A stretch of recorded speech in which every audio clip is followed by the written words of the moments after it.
It works. It works. Yeah, yeah. Okay. So then the script tells you Ok, when you come to so if you just follow those. So Okay. for most of the time I would just say next. because you read the text, so I can You can okay you can follow you. follow that, but at Go on, times, and go on. when there are these few that comes Okay, okay, online by the one. no problem. Then there is an instruction there. Yeah. Yep. No problem. So sometimes it's just throw them all out at the Okay. Yep. Thank you. First one. So, Per i video non ci dovrebbero essere problemi, perché mi ha detto serve anche l'audio per i link. Non ci dovrebbero essere problemi perché come per i PowerPoint c'è l'audio, cioè, lo stesso dovrebbe essere per i link normalmente. Sì. Però a quel punto vieni, io ti lascio la postazione. Se vuoi metto una sedia di fianco. La prendo io. Sì, ora magari la prendiamo e E un'ultima dovrebbero essere tutti domanda aperti. è il workshop. Io faccio il workshop con Johan. Sì. Anche quello è streaming o è... Allora, il workshop, da quello che so io da programma, dovrebbe essere solo in presenza. Ok. Perché riusciamo a usare un computer da lì? O è... Allora, alle 11:30 arriva il tecnico. Ok. Quindi magari per i cambiamenti possiamo sentire lui. Niente, figurati.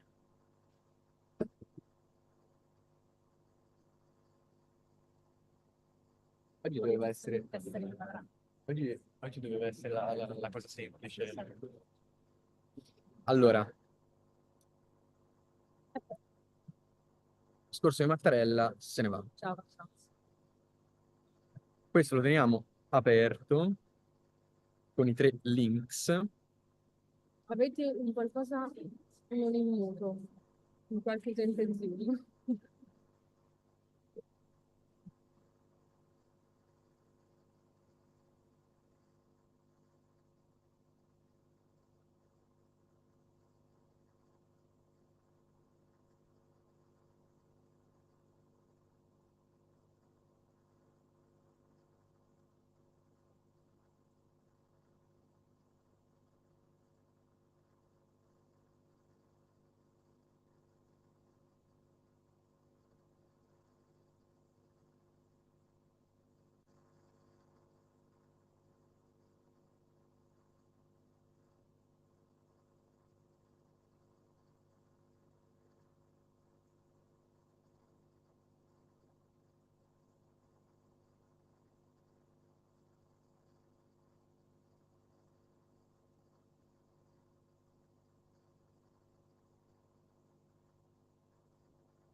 Sì, sì, sì.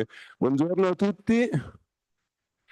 Stiamo per iniziare, faccio un brevissimo annuncio, soprattutto destinato ai dottorandi che vengono da altre accademie o altre istituzioni del comparto AFAM. Oggi pomeriggio ci sarà uno workshop dedicato al Research Catalog tra le 2:30 e le 4:30. Ho avuto modo di scrivere gli studenti di Brera che erano interessati, ma non di comunicare questa cosa. Certo, non di comunicare questa cosa a voi, volevo solo dirvi che se siete interessati a partecipare al desk lì in fondo avete la possibilità di comunicare il vostro nome, il vostro indirizzo email e anticipare la registrazione alla piattaforma. Questo salva tempo al workshop perché una volta che sarete iscritti potrete già cominciare a lavorare sulla piattaforma.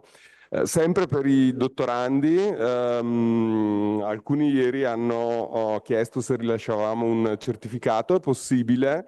Voi firmate all'altro desk là in fondo specificando che avete necessità del rilascio di un certificato da parte dell'Accademia e poi ve lo manderemo finito l'evento via email. In questo modo avete qualcosa per attestare alla vostra istituzione che avete partecipato a questo seminario. Perfetto. I switch to English and I pass the microphone to Leonella Scacco, which is going to introduce the first panel. Thank you. So here we are. First of all, warmly welcome to everyone at the second day of the International Seminar, Theories and Practices of Contemporary Artistic Research, a Transdisciplinary Approach. It is a part of IARTNet, an international platform for artistic practice and cultural heritage in Italian higher arts education institutions, funded by Next Generation EU and coordinated by Nicoletta Leonardi. The seminar is curated by Domenico Quaranta. Now, let me introduce myself. For those who don't know me, I am Leonella Scacco, I am an art historian, and I teach phenomenology of contemporary arts at the Brera Academy of Fine Arts for the BA and MA level courses. As you know, phenomenology is the study of phenomena as they manifest themselves to experience in time and space.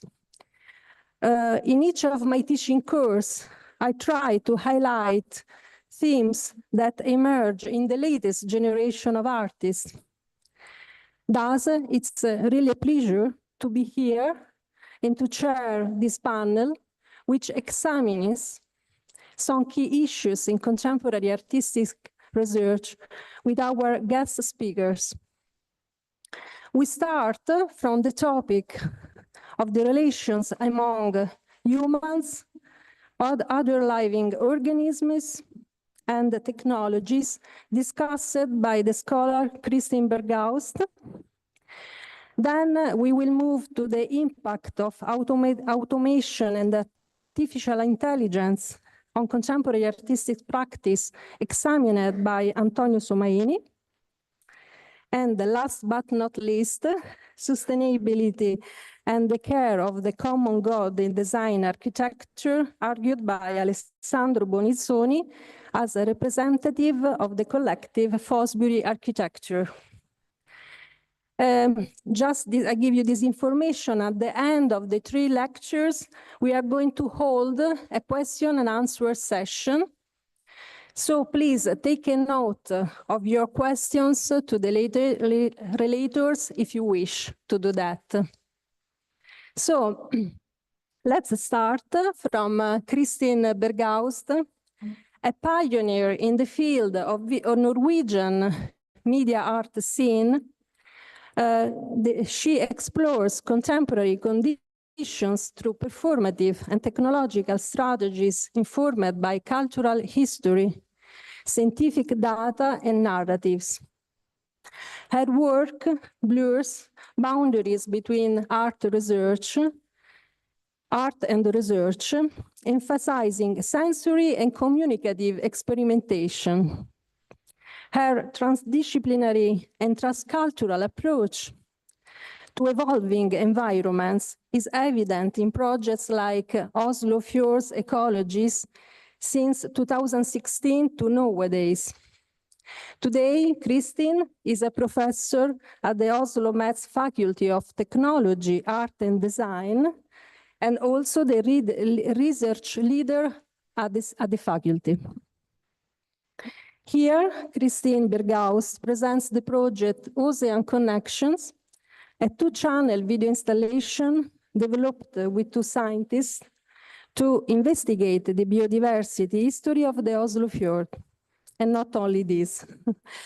The project intertwines visual and auditory technologies with indigenous and agricultural traditions. This lecture by Bergaust is linked to that contemporary artistic research which analyzes how our relationship with non-human animals is represented, negotiated, and questioned in visual culture. It is important to problematize the human-centeredness of the phenomenon and bring the agency of the non-human to the center from the arts, of attention from the arts. In fact, this kind of research not only addresses ecological issues, but also indicates that the relationships between humans and non-human significant others co-evolve with each other in complex and asymmetrical ways.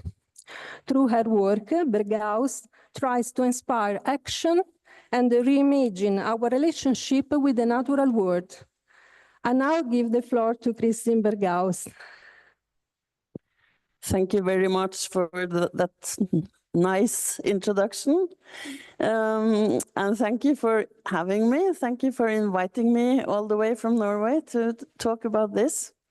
I realized when I prepared for the lecture that I need to give you some contexts and some backgrounds for the work Ocean Connections.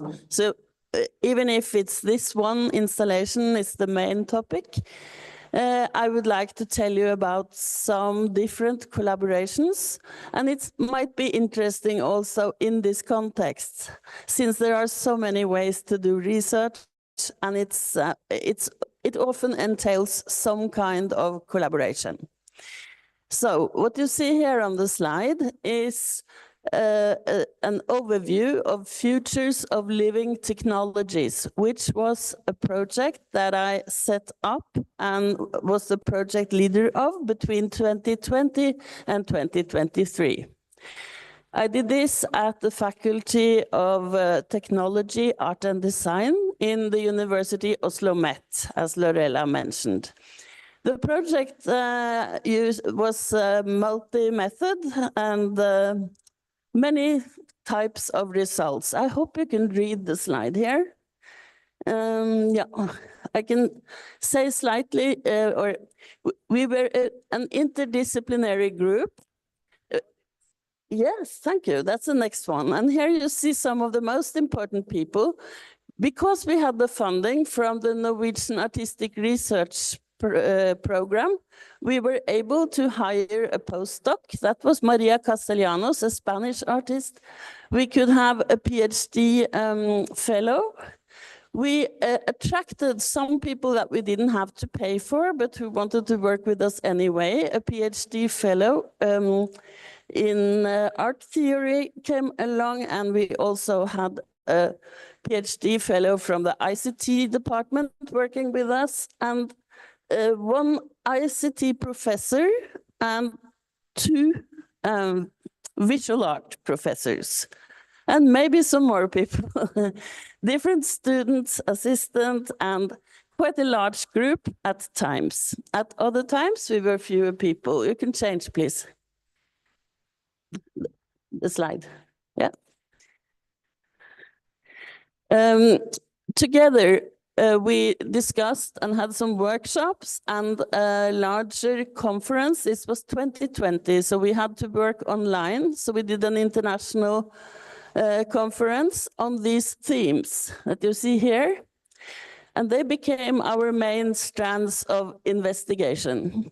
Making with, multi-species communication and co-creation, living technologies, living environments, humans, machines, intelligence, life, and emotions. Sensorium, how we experience, interpret, and develop applied aesthetics today. This last point was mainly a theme for our art theoretician. I forgot to mention her, but she also kind of supported the project by reflecting on these things. Next, yeah. Maria Castellanos, a Spanish artist, was working with plants, so she was making with. And this project she developed during her stay with us. She was a resident researcher for 2 years. And the project is called Other Intelligences. What she did was she set up a worldwide network of plants, and the plants had communication tools to communicate across the internet. I think it was 25 plants and there's a little video here now to explain it to you, if you go to the next.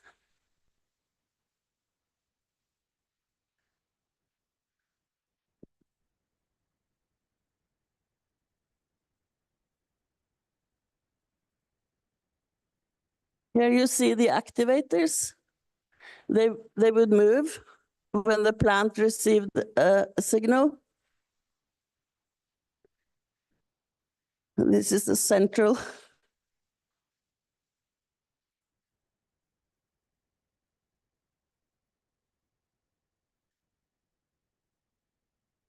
There should be sound on this one. It was quite noisy, actually. I had one at home. It was, when it received something, it was going.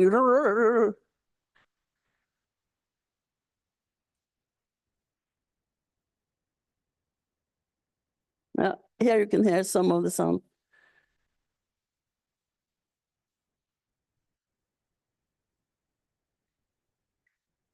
So this was Maria Castellanos with Alberto Valverde, her partner. They set up this network and they collected, go back to the slide before again, this first one. They also did a lot of work with how to display the data, because they discovered that the plants rendered so much data about the communication that in itself became very interesting, and we were not aware that it would be interesting. In the beginning, we thought it would be fantastic if they managed to communicate, if they could send one to the other. But then Maria discovered that some plants were like falling in love or communicating a lot and very intensely for a while. And then they would stop communicating and then they would start again. And these patterns were so different that we started to use them for, or try to visualize them. As you see here, one example is on the video and the two other examples are prints, like graphic renderings. Yes, now we can go on past the video and to the next. Here, this is Hege Tapio, our PhD fellow, and she is still working.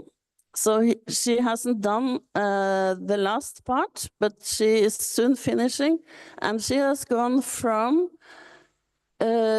doing the National School of Artistic Research as her PhD education and gone into an academic hybrid program, which is PhD in Innovation for Sustainability, which we have in Oslo Met. So she's doing some, she's mixing artistic work with articles and essays. And I remember yesterday somebody was talking about the problematics of displaying and this kind of research. And of course, it is a big, it's a challenge, and you have to be quite brave to experiment with it. And Hege now says she's doing critical transcreations of living and machine systems. So she invented a kind of term for herself, transcreation. And she builds it on doing quite a lot of research on existing, what could we call it? Research on machines and affective technologies, maybe you could call it, you know, like face recognition and EKG measurements and all of the things you can do to try to see people's emotions or to find people's emotions. And then she transcreates something on top of that. And it is a critical view she has on all this. And she has also done curating as part of the work, looking into the futures of care. And that created a new connection that we were not aware of, that we have quite a strong relation now with health research, without doing health research ourselves. So let's go to the next slide now, giving you another context, the one that Lorella mentioned. This is Oslofjord Ecologies, which is a project that has been going on since 2016. This is 2020. When we made this book, I thought that this would be the end, but it was just a new start for the whole thing. The Oslofjord is the local ocean to where I live, and it is in a very bad state ecologically, and it's not getting any better. And we got a new report just at the same time as the book was released, that now it was worse than ever, and it is forbidden to fish for cod. Yeah. So that it's really bad. So that happened, and since then we have continued, but the Oslofjord work have had new iterations, so to speak. You can download the book for free. It's 15 artists and scientists and humanistic researchers and some presentations of artistic works as well in it. And just to remind also of something that was kind of floating in the Oslofjord, and that's Felix Guattari's essay from the 1980s, in fact, about the three ecologies. He talks about the mental, the social, and the environmental as parallel strands that all needs to be there. So let's go to the... He's on the next. Yeah, this one is... some of the background for the installation Ocean Connections.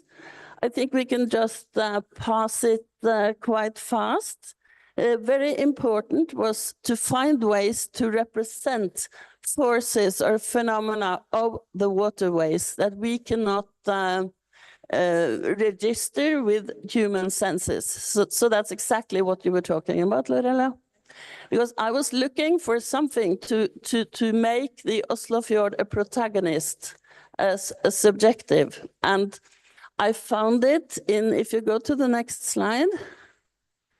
No, sorry, back, one more, back. This one. The image to the left is a mathematical modeling done by a Spanish PhD candidate at the time. His name is Guillermo Garcia Sanchez, and he is using something called Lagrangian descriptor, and it is a formula to mathematically model what is happening in the sea. It is three-dimensional pathways that moves through the waterways. It is not what we see on the surface. Even so, it is fundamental to life in the sea, because an organism cannot cross the white line. They will have to follow the white line. So they are like highways of the sea. And it goes for larger animals as well, as they will have to follow the small ones to have something to eat. And it goes for contamination, oil spill, all kinds of problematic matter as well. So we started the project together, and Guillermo helped me to model what was going on in the Oslofjord. And we got Evangelos Vukovalas, an environmental engineer, to work with us. And the whole project was supported by the Sci Art project in Ispra, here in Italy. It is the joint research center of European Commission that have this fantastic project with, I think we were 10 to 15 artists who were invited to work with them over a period of 2 years. 5 minutes left. That's perfect. So I would like to show you now just a small, remember this modeling, and then you see on the right the contour of the Oslofjord, the ugly duckling, as we named her. And next, please. And next. Here you will see in a video rendering of how these patterns, how the Lagrangian descriptor acts in the image. So here I have some material, some data, and then I animate it and use it. In the beginning, I was really nervous to do this and show it to the scientists afterwards. I couldn't sleep at night. I thought, oh, they're going to say that I'm so stupid and I can't do this. But they didn't. They liked it. And they helped me kind of formulate it. So it became a kind of storytelling vessel. And I wasn't alone in telling the stories. I had the scientist guys, but I also had marine biologists who helped me investigate another theme that was important here, and that was the history of biodiversity. Since the cod was out of the Oslofjord in my time, I started to think about, and what has happened before? The tuna fish disappeared in 1920. And many other animals and have disappeared, and I discussed this again with other scientists, and they said you never know what will happen. Invasive species come and they go. 5% of all invasive species will like it where they are, and they will thrive and they will change the situation. So let's see the last part. This is an illustration from it's a video also. So it's an illustration from an installation of this work that was done earlier this month in Brussels. It's not playing? Yeah, now it's playing.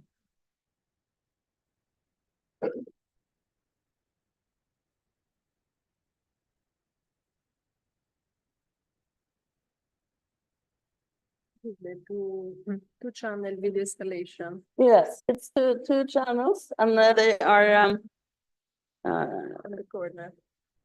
yeah, in the corner, mounted in the corner, and they are in sync, so they are telling a story together.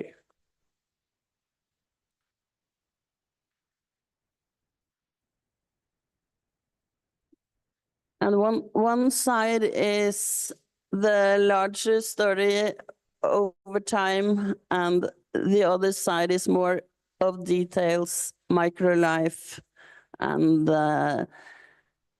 deposits, different deposits of waste and pollution. So that was the illustration of that. It is we really need a big room and a lot of things to show it properly. But anyway, thank you so much. Thank you.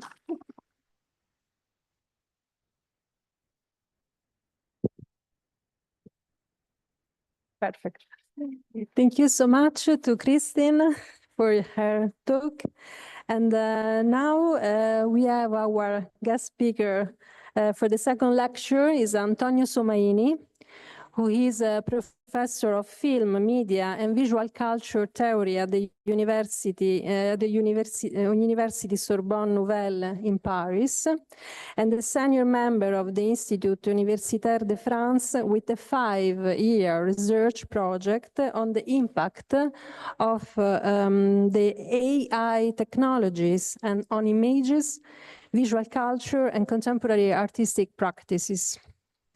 He has been visiting professor at Harvard and Yale, and is currently the chief curator of the exhibition The World Through AI, which will be soon opened at the Jeux de Paume Museum in Paris. Among his recent publications, the contribution to the questionnaire on art and machine learning, just published by the journal October, and among his previous publications, we recall the book Culture Visuelle, I hope my French is good, Culture Visuelle, Images, Regards, Médias, Dispositifs, co-authored with Andrea Pinotti in 2022 and edited by Presses du Réel, published by Presses du Réel, is a French editing house. And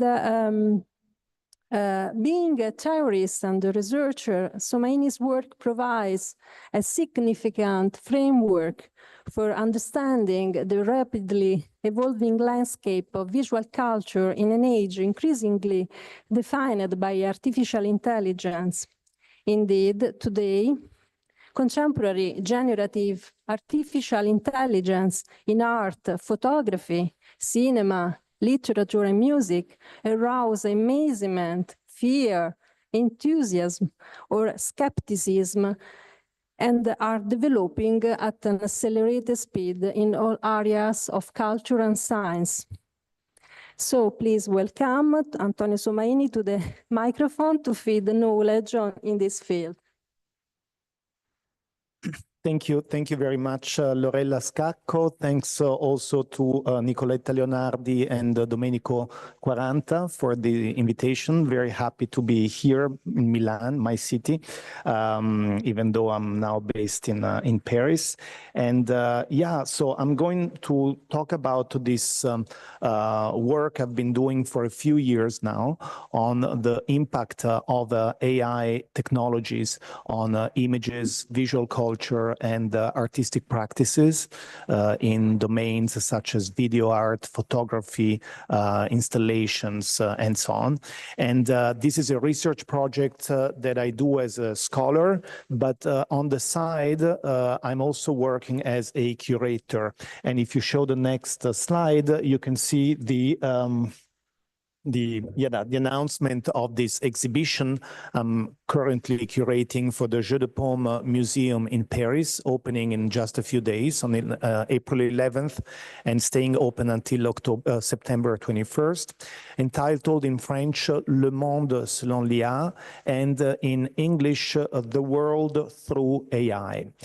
Why did we choose this title? Because there's a heightened awareness now for some time that AI technologies, AI algorithms and models are infiltrating all layers of culture and society.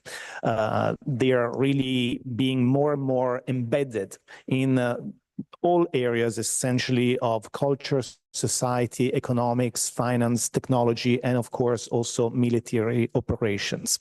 And what I was interested in was to explore, analyze the way in which artists have been reacting to this increasing presence of AI across our culture.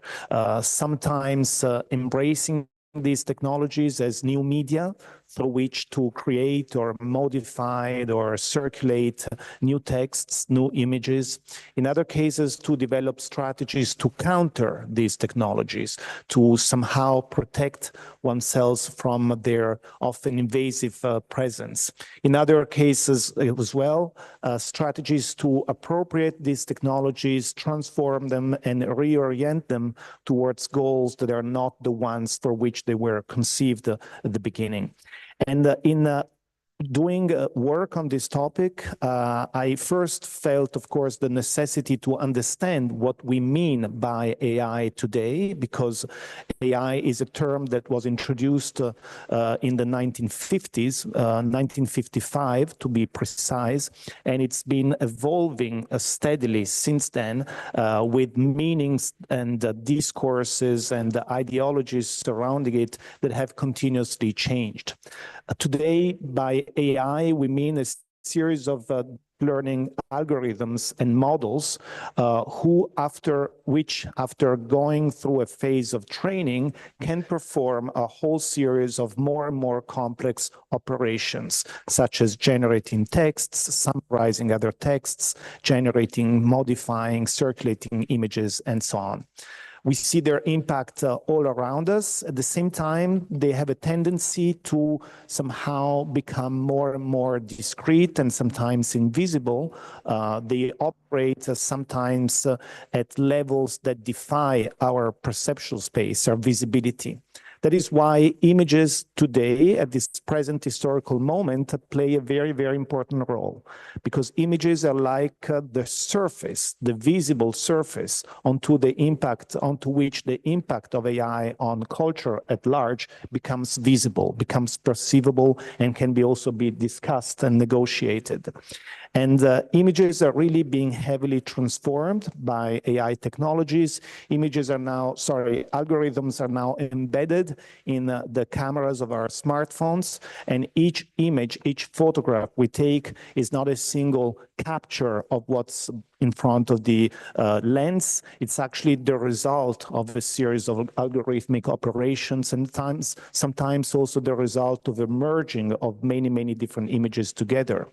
AI algorithms and models, as you all know, through platforms such as Midjourney, ChatGPT, Firefly, and so on, allow us to generate new images, or to take some images as a starting point and then modify them.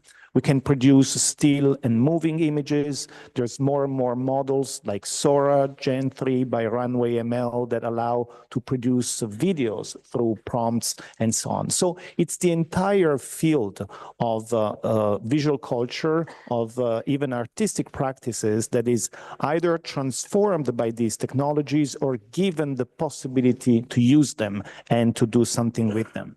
And studying all these transformations, all these phenomena, I came to realize that there was a new entity, a new mathematical complex entity that was somehow infiltrating more and more our culture, and that needed to really be tackled from the point of view of both visual culture theory, but I would say cultural theory in general. And this entity are so-called latent spaces, la numero 4.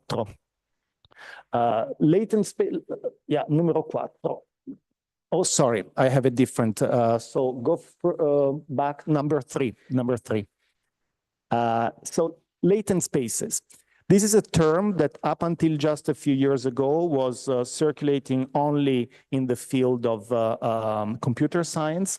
And now I think should be kind of part of our common language when we talk about what's happened to culture today. Very much like terms such as database started to circulate in the humanities already 20, 30 years ago. What are latent spaces? Latent spaces are complex mathematical spaces made of data points indicated by vectors, long lists of numbers, within which once they are fully trained, the generative AI models encode and position all the images, all the texts that they were trained with.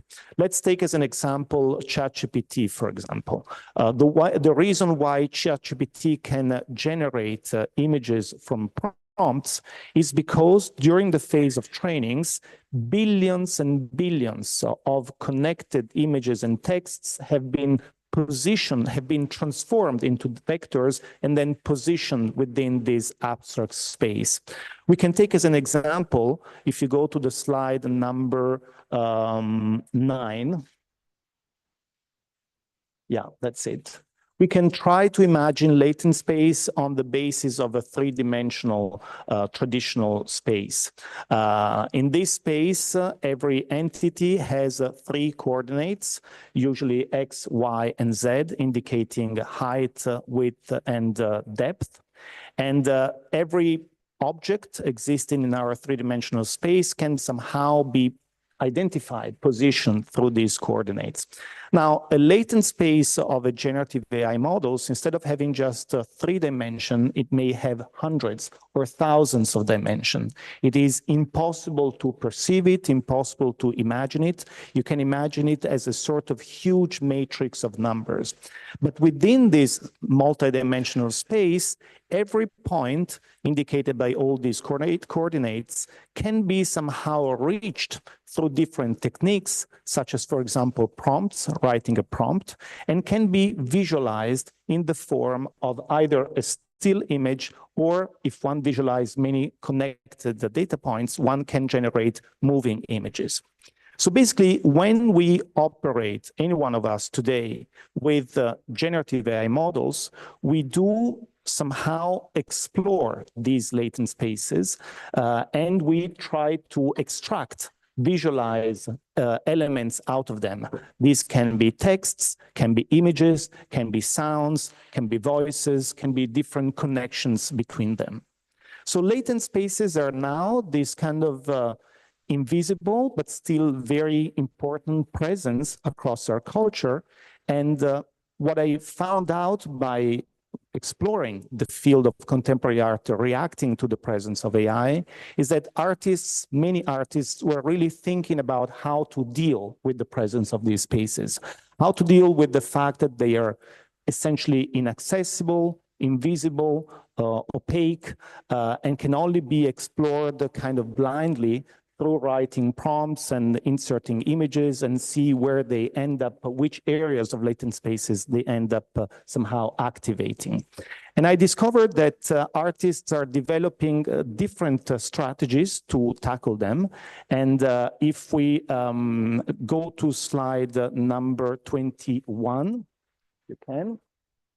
I would like to present to you different artistic approaches to this entity. But first, sorry, before slide 21, go to slide number 17, numero 17. Scusa, la numero 17 un istante. Latent spaces in many ways today play a role that is somehow similar to the ones that traditional libraries have played. Libraries have been traditionally a site for the storing, the ordering of cultural contents, giving possibility to a public to reach them, find them, transform them, and elaborate new contents. Libraries have been places where vast areas of cultural production and cultural memory were encoded and given in a way to the public to be transformed. Now, latent spaces, in a way, operate similarly to libraries in the sense that they absorb enormous quantities of cultural production and cultural memory that is stored on the internet and transform them into code, into numbers, into data points, and allow then the public to generate new cultural productions out of them.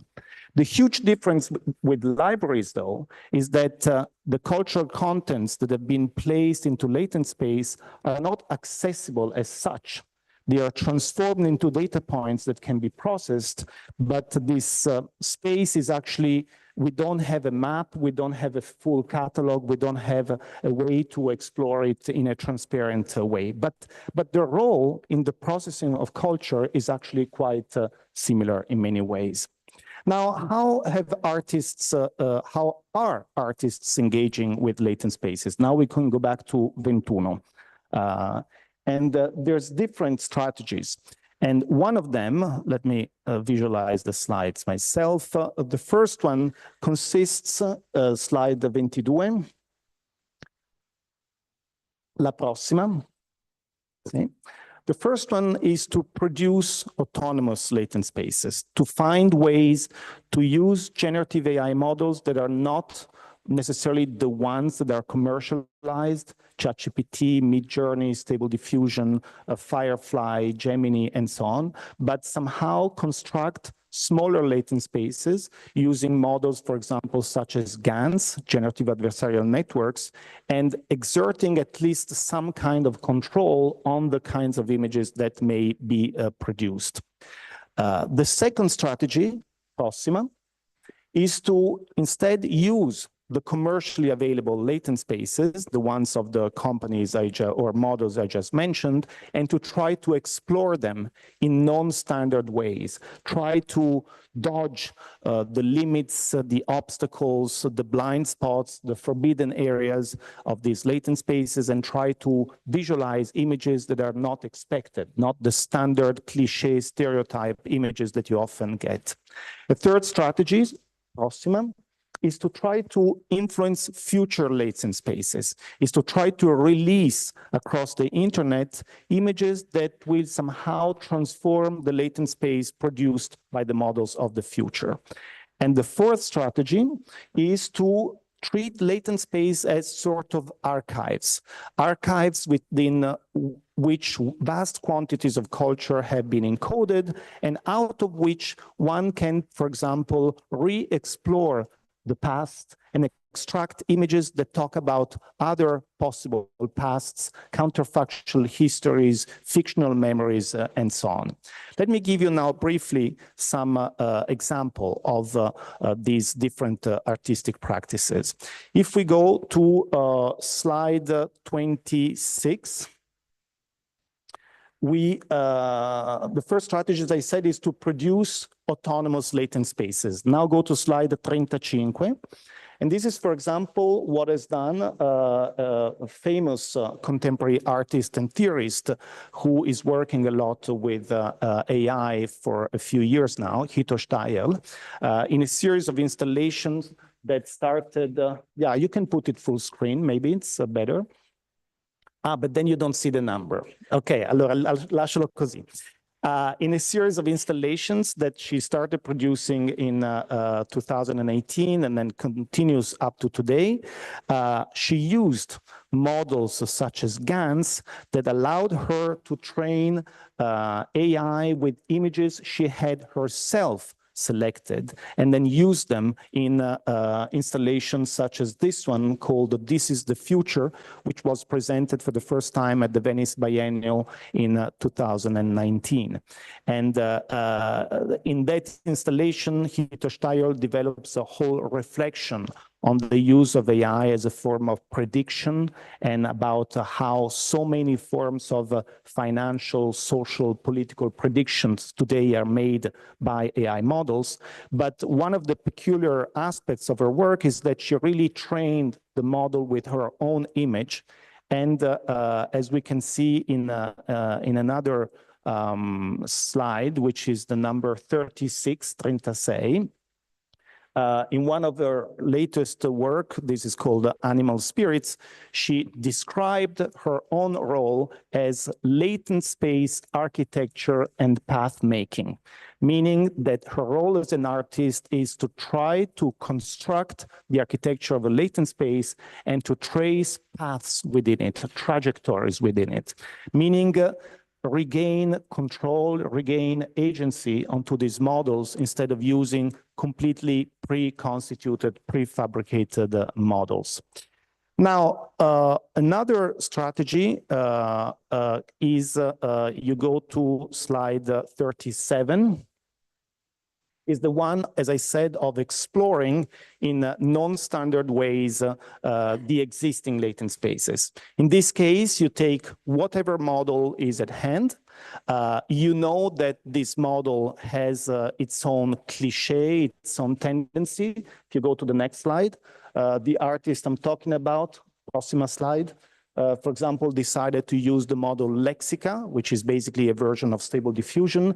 And as you can see from the very opening page, that is the kind of image that the model by itself would produce, the kind of cliché, standard, stereotyped, repetitive, kitsch images. But through very careful working with the prompts, you can steer away from these cliches and you can go find areas of latent space in which you find completely different images. If you go to the next slide, this artist, whose name is Eric Bulot, developed a whole project which he calls Le Cinéma Vivant, Living Cinema, in which he tries to visualize a series of kind of utopias about what cinema might have become that were formulated in the 1920s and 30s by writers, artists belonging to the surrealist movements, the symbolist movement, and so on. And he somehow tries to give visual shape to these ideas that remained on paper, never found its visual actual concretization, but can today be visualized, at least hypothetically, through a kind of non-standard use of generative AI models. Now, yes, I know, I have my chronometer here. Now let's go to slide 46. And here we have the third possible strategy, which is to try to influence the latent spaces of the future. And here, if you go to the next slide, we find the work of two artists whose work I think today is extremely important, Holly Herndon and Matt Dryhurst, two artists who comes from the field of music and who in the last few years have developed very, very interesting projects aiming towards a new kind of collective, open, transparent AI, an AI based on consensus, on the use of images that are either free of copyright or freely given by artists, on the sharing, on the revenues produced by the models, and so on. In one of their projects, which has this strange title of Xeri mutants, they decided to try to influence future latent spaces.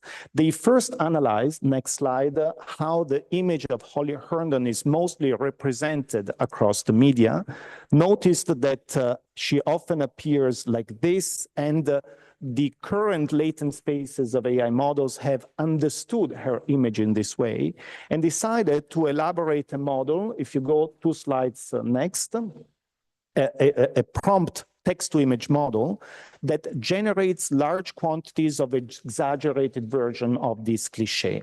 And by doing this, and by having these images present on the website of the museum where this was presented, the Whitney Museum, they hope that the latent spaces of tomorrow, which will be trained including these images, will somehow contain a new representation of Holly Herndon that they managed to somehow influence. So this is to say, one of the things that we can do is either, of course, create our own model, but we can also try to release a lot of images across the internet in specific places and hope that these images will influence the way in which we're portrayed by generative AI models. Now let's go to the last slide, which is 53. And this is the idea of using latent spaces as so-called meta archives, using latent spaces as huge systems of data points in which large quantities of our cultural memory have been encoded, turned into data points, and can be processed and transformed. And this means that we can use latent spaces not so much to pre-visualize the future, but somehow to rethink the past, to go back to history, go back to archives, collections, and so on, and try to visualize not the things that have happened and have been stored and preserved, but the things that might have happened, the things that could have happened. There's a very, very nice term coined by a German filmmaker, next slide, Alexander Kluge, in his last book. Imagine this filmmaker at 93 years old, he's beginning to use AI to test it after a very, very, very long career in documentary filmmaking. The book exists also in English, but the English title is less nice than the German title. The German title says Der Konjunktiv der Bilder, il congiuntivo delle immagini. And what he says is that the images we find through generative AI are images in the subjunctive mode. Sono delle immagini al congiuntivo, delle immagini declinate secondo la coniugazione del come se fosse. Se questo fosse allora. So it's basically images that talk about hypotheticals, talk about possibilities, talk about alternative pasts, even possible alternative presents and so on. And there's lots of artists, including, for example, Grigory Chatonsky. If we go to the slide number, let's say 58. Now my time is really over, so I don't have the time to go into it, but Chatonsky developed a whole project for the city of Le Havre in France. The project is called La Ville qui n'existait pas, the city that did not exist. And for this project, he trained an AI model with images of the photographic archive of Le Havre, and then tried to use AI to imagine other possible histories of Le Havre. A Le Havre which could have been, but was not.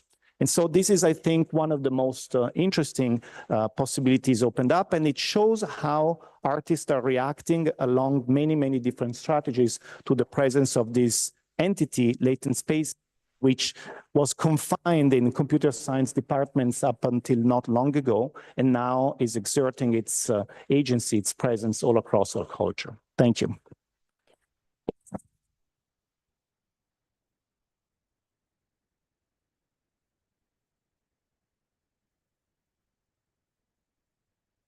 So thank you so much for this captivating talk by Antonio Somaini that, as I told you, question answers at the end of our three lecturers' speeches. And thank you so much, Antonio, for your talk. And now, for the third talk, we welcome Alessandro Bonizzoni, who is a member of the Fosbury Architecture, a collective studio based in Milano, and founded in 2013 by Giacomo Ardesio, Alessandro Bonizzoni, that he's with us, Nicola Campri, Veronica Caprino, and Claudia Mainardi, that they are all 5 architects collaborating together.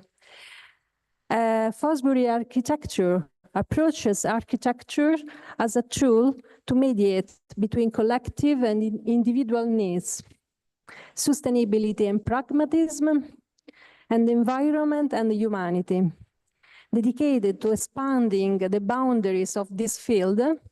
Of course, we are talking about architecture from the field of the architecture. Fosbury Architecture addresses urban strategies, adaptive reuse, temporary installations, publication, exhibitions, curatorial work, and education. So they have really an interdisciplinary approach.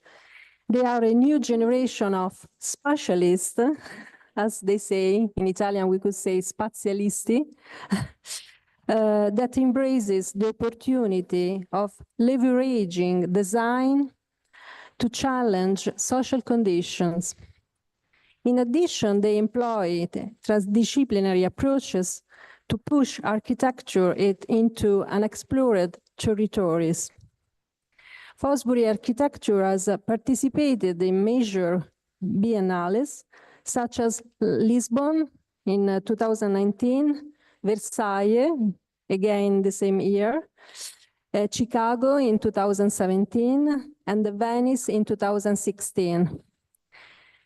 Among their latest efforts, we recall the work in 2023 when Fosbury Architecture curated the Italian pavilion at the 18th Venice Architecture Biennale with a project titled Spaziale, Everyone Belongs to Everyone Else, which will be the topic of Bonizzoni's speech.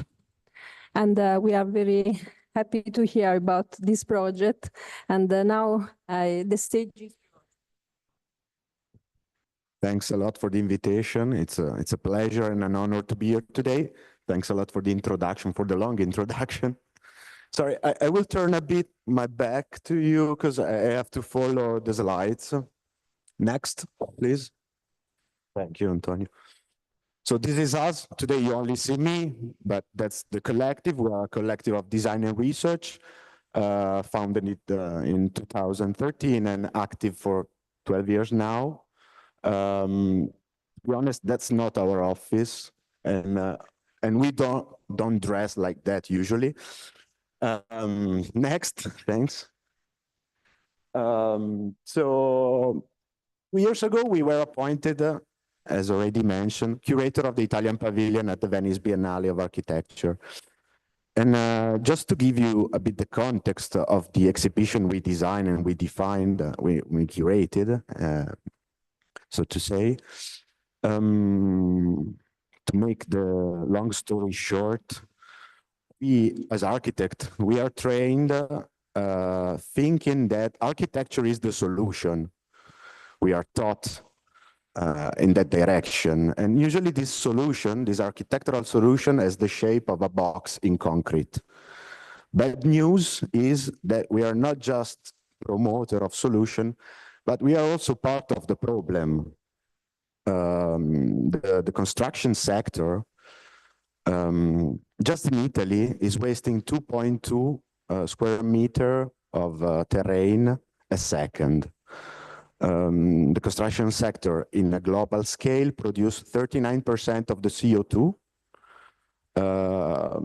exploit 36% of electricity, 33% of water, drinking water, and is accountable for the use of the 50% of raw material extraction. So we have to face our part in the future challenge. That's the essence. Good news is that we strongly believe that there's a new generation of architects, and it's the generation we try to showcase at the Biennale, that's acting in a new way, sorry. Let's call them native sustainable. And we think that they operate with a more gentle, ethic and empathic approach toward architecture. Next.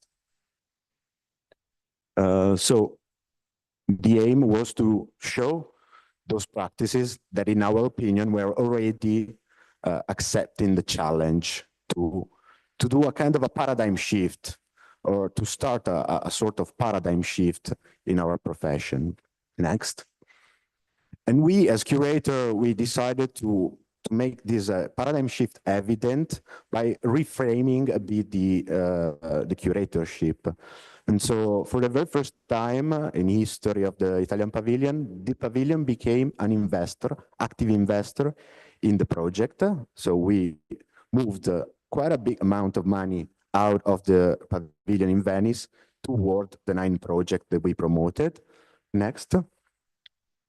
And we pushed for long-lasting projects, not just connected to the 6 months exhibition, in a way to transform the amount of money used in an investment. Next. Next, please. So today I will only go through, or I will give you a glimpse of the 9 projects we involved, but I'm very happy to show them the entire ecosystem we gathered together in Venice. Next. So we invited the 9 groups, 9 practitioners in the field of architecture, all Italian. That's the mission of the Italian pavilion, of course. The average age was 33 years. It's an insane data for the Italian pavilion. Next. That's a group. And you will see in focus 3 of them. Next, please. And we paired them with 9 professionals belonging to the vast field of creativity in order to enhance the project and to make them a sort of evident transdisciplinary product. Next. So we invited a performer, festival, movie director, artist and pedagogist. Roberto Flore is one of the most influential chefs regarding the food transition. Bruno Zamburlini is an AI researcher. Claudia is a writer, so creative in a wider sense. Next. We selected 9 spots in Italy. Next. From Taranto to Florence. Next. And of course, to root the project, we contacted the community as well as incubators that were helping the groups to develop their projects. Next. That's just an idea, but we involved something like 60 associations at the end. Next. So first project, that was somehow an inspiration to what we did, because we not only implemented the projects from scratch, but we also incubated existing project. In Taranto, the collective post-disaster from 2018 decided to activate the rooftop of the old city. Next. That's Taranto. The old town, it's crumbling, literally crumbling down. 17% of the buildings are abandoned. They told me that the Film Commission is presenting, the Taranto Film Commission is presenting the town more like Kabul than as a Mediterranean city. So if you need to shoot a movie regarding the Middle East, that's a nice spot. There's also a movie on Netflix shoot in Taranto. And these guys, they occupy the rooftops. They are all flat tops. And they transform for a short time during the year those platforms into public space. Next. And for those who doesn't know, Taranto is a desperate and beautiful town. One of the most polluted towns in Europe, and that's the reason why it is so polluted. To the point that the United Nations declared the entire area, 20 kilometers around the town, sacrifice land. People cannot or shouldn't eat the food they grow there, to simplify the point. And from the rooftop, these guys, they contemplate the condition in which they live. There is a strange balance between the risk to lose job, because this massive factory is the job in town, and they have to negotiate the need for job with health. And so with the Italian Pavilion, we had the chance to invest money on the activation. This is the 4th episode. Next. That consisted in a week of activities. They started with kids. They involved kids. It's very difficult to involve kids in that town with a Tai Chi session. Next. Then the advisor. There is Silvia Calderoni and Ilenia Caleo. She's a well-known performer and activist. They performed, literally polluting themselves with those plastic bags filled up of strange things. And at the end, we did an open discussion with the citizens of Taranto. I'm also happy to say that next week, in Taranto, there's going to be the 6th episode. So if by any chance you happen to be there, you are invited to visit the 6th activation. Next. Another project is related to the phenomenon of unfinished public buildings in Italy. It's a kind of an obsession for us. We published a book in 2018 about the topic. We are the best at doing unfinished public buildings in the world. Really, it's the Italian style. We mapped something like 700 unfinished buildings, Polo Stadium, 20 kilometers long highways ending nowhere, 12 dikes. They are beautiful, to be honest. That's my point of view. And while we were doing the mapping, we discovered this Nazca bird or starship landed in Ripatiatina. Next. Ripatiatina is a little village of 4,000 inhabitants in Abruzzo, famous because it gave birth to the parents of Rocky Marciano, the boxer, who then became Rocky Balboa in the movie. And here we asked to HPO, that is a collective from Ferrara, a collective of architects, to work together with Claudia Durastanti and try to develop a project for this unfinished public building. Next. The Manufact, it's this nice thing here. 50 years ago, they built this building in the shape of an hospital. It was supposed to be a psychiatric hospital. Then nothing happened. The company failed, traditional story. Then they decided to transform it into a nursery. Nothing happened. Now they told us that they do satanic rituals sometimes. So that's the only function it's been hosting for the last 50 years. And but HPO next, the group we involved. Next slide, please. They did something, and that's insane because that's the very first time in Italian history that a building, an unfinished building, is reactivated as an unfinished building. So the guys took the money we gave them. Unfortunately, money, they are never enough. But they succeeded in producing a linear park. It's 500 long linear park made out of terrain, recycled terrain, and with an agora, a very little square, where they perform, they do meetings, they do, I mean, the municipality now, it's using the space as they wish. Next. And fun fact is that we did an official opening with politicians. Next. So here you see. And there was an inauguration day. So they cut the ribbon. There was the banda playing music. We were eating good food. And we were, for the very first time, we were discovering this building that was laying down in an amazing landscape with the Maiella on the background, the seaside nearby, olive trees, vineyard. So also, in a way, exploring and experimenting the beautiful landscape that was around. Next.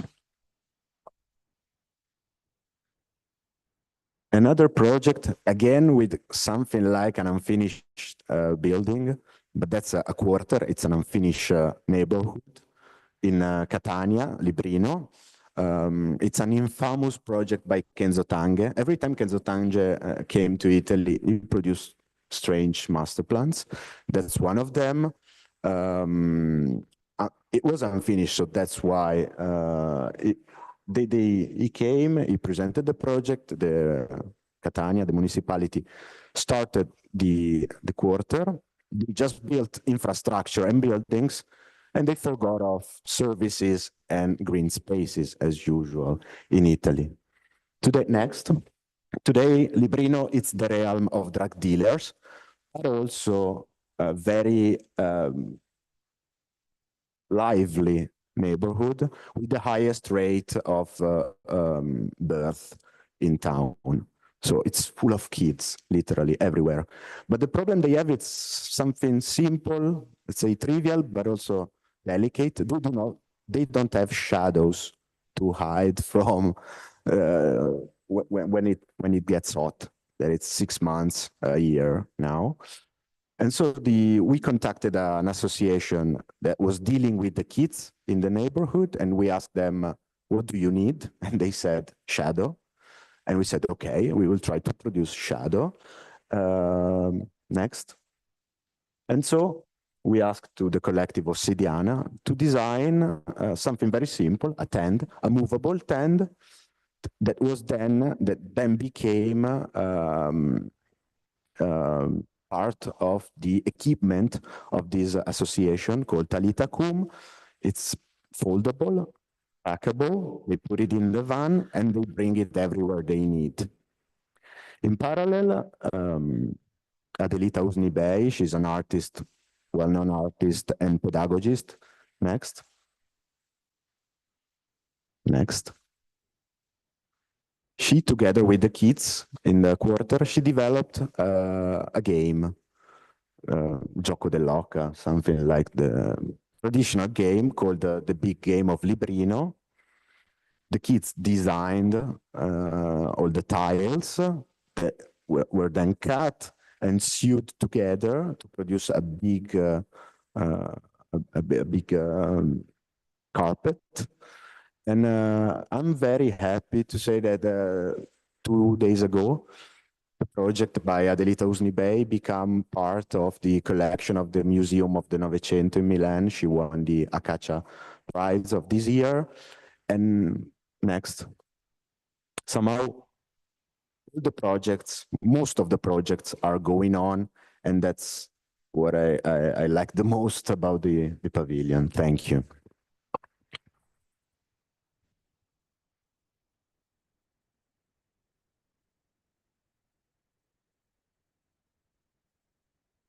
Thank you, Alessandro, for your talk. Very impressive, these interpretations in the cities and how they can give joy to the people who lives there. And so thank you so much to you all for these impressive lectures. And I shall now leave the floor for the debate. Any comments, any questions from you, from the public?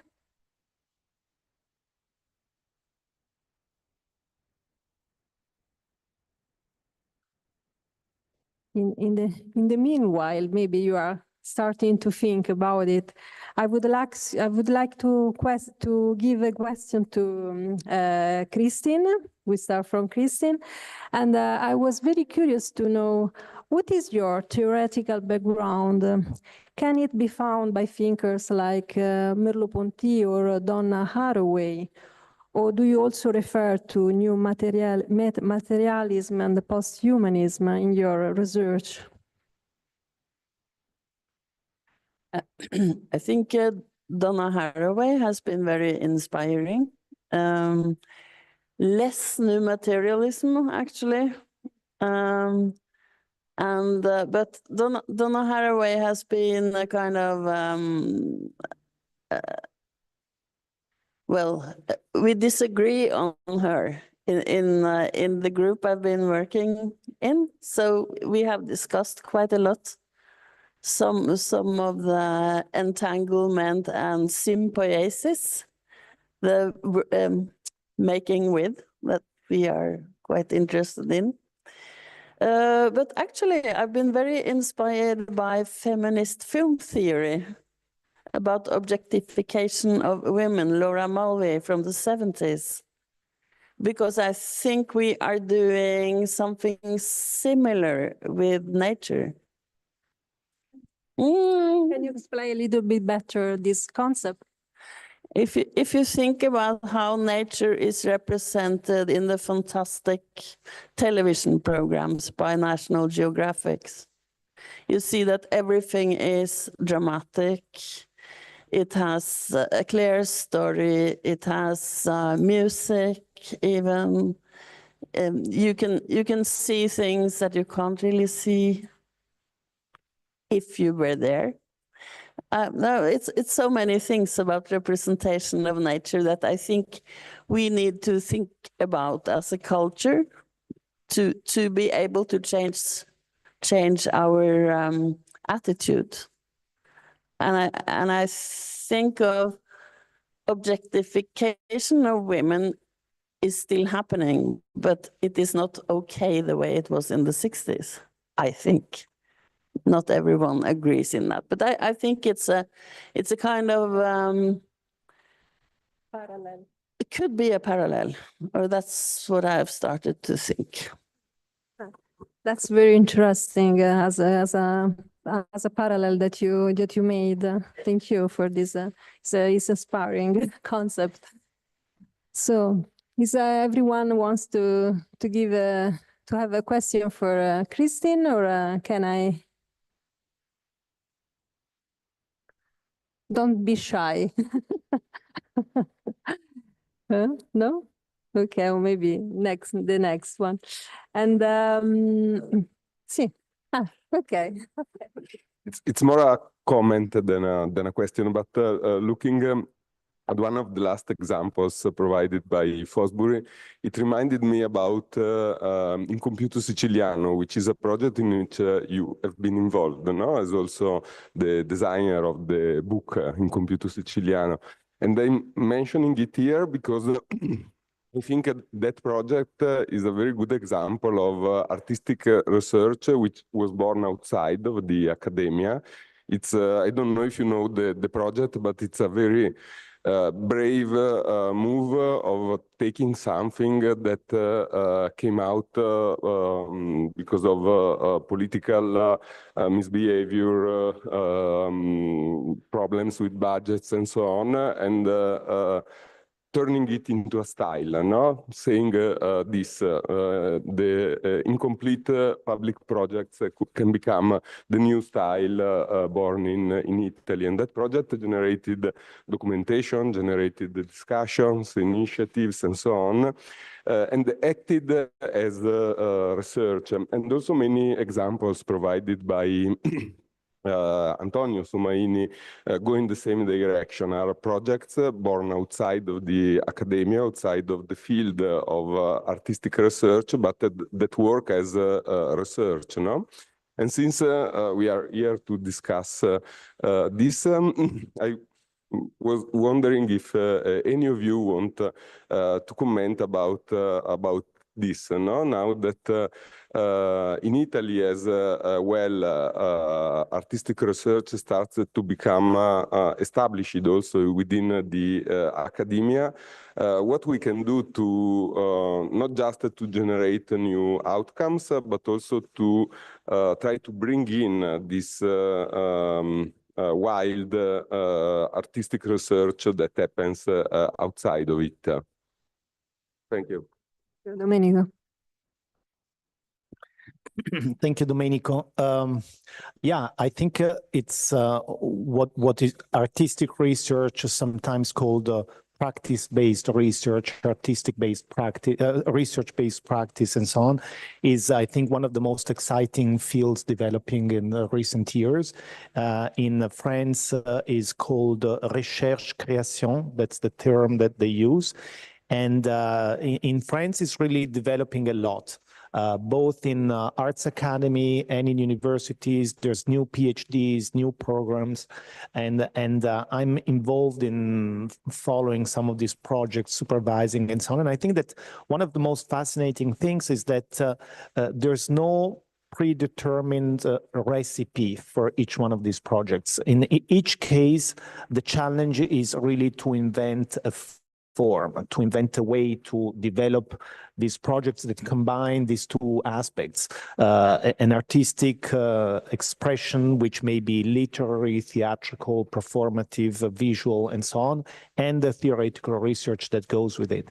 And I think that, yeah, it's really a very, very interesting field. Sometimes I see it may be difficult for, artists or researchers to find the right equilibrium, the right balance between the two. And sometimes you see projects that are really, are kind of lacking in one of the two components. The best ones is where the two processes really merge and produce something new and sometimes completely unexpected. I see projects starting with one idea, one form, and then turning into something completely different. So it's something that requires also a lot of flexibility on the part of institutions and academies and so on to accept them.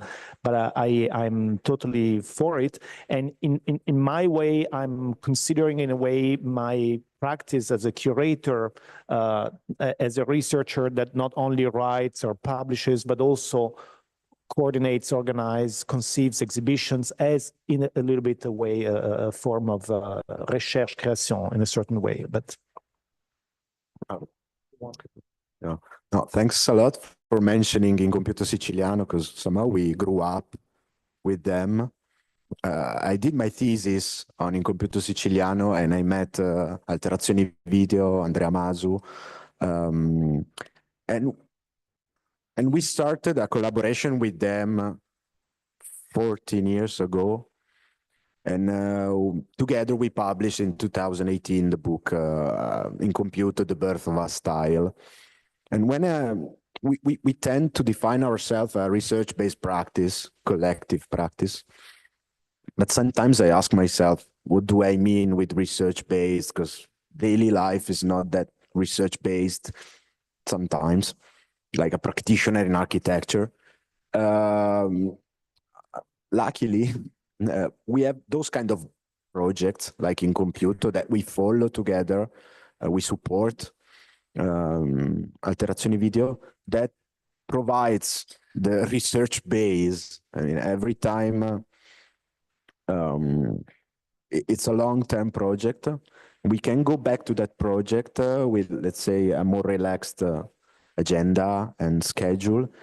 And it's incredible how the connection between this long-term process and research and everyday practice, it influences in an insane way, I would say, our daily based practice.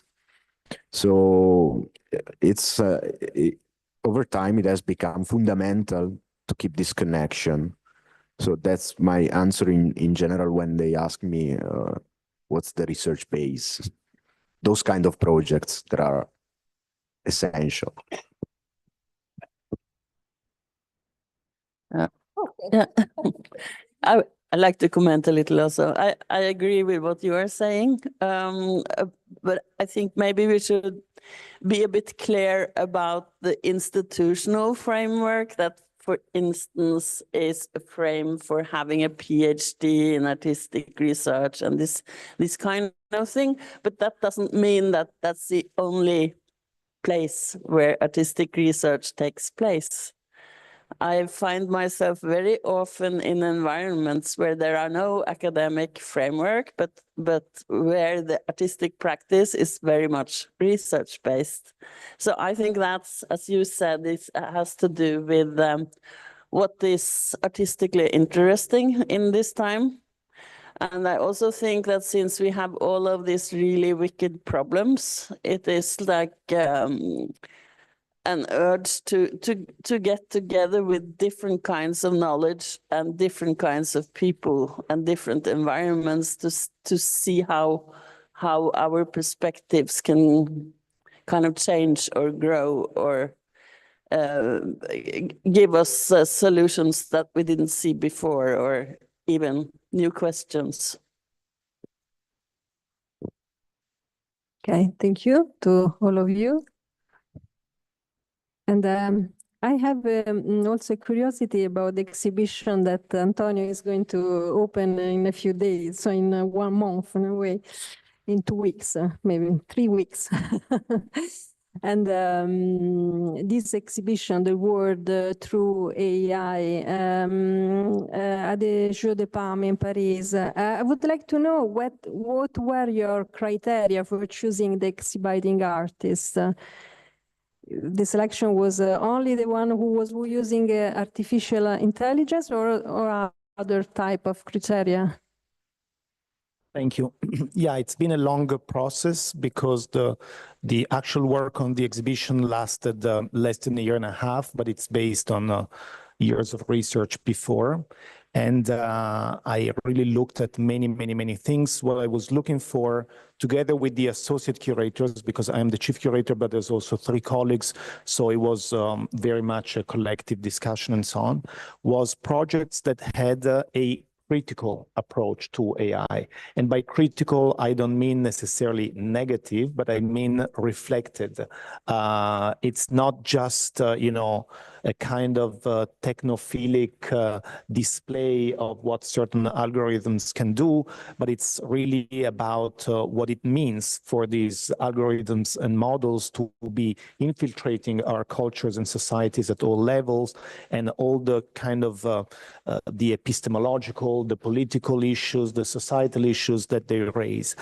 In some cases, the artists we have selected use actually AI models for the work. In others, they produce sculptures, diagrams, images made even with techniques like cyanotypes, or but that somehow comment on AI. For example, we have 2 very large diagrams by this researcher called Kate Crawford, who wrote an important book, Atlas of AI, which I think is also translated in Italian. And she's been working with a Serbian designer called Vladan Joler, designer, researcher, and produced these huge diagrams that tries to propose critical cartographies of AI, both in space and in time. And one of the diagrams was actually on view. That's where I saw it for the first time at the Osservatorio Fondazione Prada 2 years ago. It's called Calculating Empires, and it tries to visualize 500 years of histories of technologies, forms of knowledge, and so on, that somehow led to the current state of AI. So this is a work that does not use any AI itself, but it's about AI.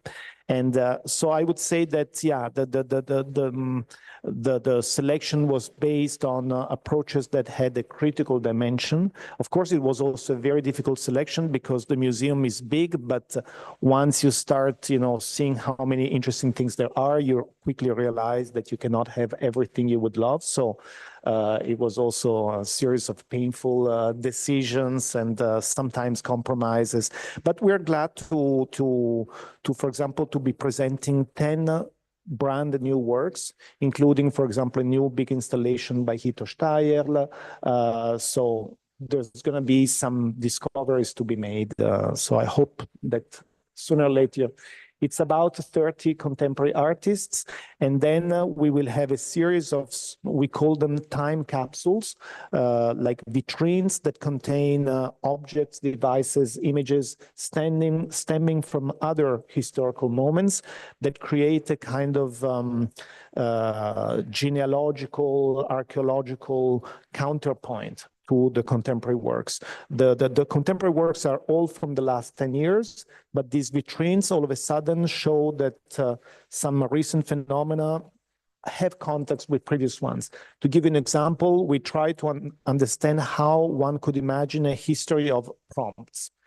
These object prompts that everybody is talking about for the last 2 years didn't almost exist in common language 2 years before. So in what ways prompts refer to a whole history of relations between images and words? Or how does machine vision technology refer to other historical moments of attempts to automatize visual perception? Ranging from the 1920s to other moments in the 20th century. So we have these moments that do a kind of historical focus, but most of the itinerary is really very, very recent work. Thank you. I hope it is as nice as it sounds, but we'll see when it's... And also I hope to be able to come to Paris to visit it. Yeah. And I have another question for Alessandro. And yes, I am also curious to know about the next project from Fosbury Architecture. Which is your next plans? What are you working now? Which is your next event or program? So what are you doing now? Nice question. I still have to understand what's. Yeah, I have a big list. No, we are very lucky because we opened the collective in a group of 8. Then we shrink a bit, but we are 5. So. And we are all architects, but everyone has his own inclination, so we can split, separate, and we can follow different process and different projects, also depending on our inclination or expertise, let's call it. So we are always working on many things, measure. In terms of research, we are about to republish the catalog about the unfinished public buildings, because it was a bestseller at a certain point, second in the list of Amazon books after Adolf Loos. So we are about to do that. We are now, this year, we are representative of the an European initiative that it's called House Europe. And House Europe, it's a ECE initiative, so we are collecting signatures in all around Europe, and we are trying to do that in Italy. And it's about implementing policies to push for renovation instead of demolition. So I would say that this year, all together, the 5 of us, we will work in that direction, apart from the many projects of installation, curatorship, small curatorship we have, but we will never reach 1 million signatures. That's the standard, but we are trying to shake the thing. So we will try our best to raise awareness about the topic.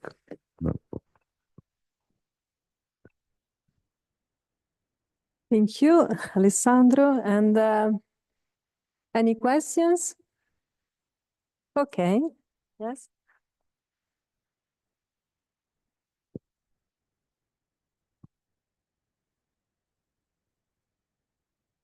Thank you very much. I want to ask for Professor Antonio. You talked about the AI generated image. What do you think about with some complex multiple dimensional calculations? Yeah, what do you think about artistic research with AI?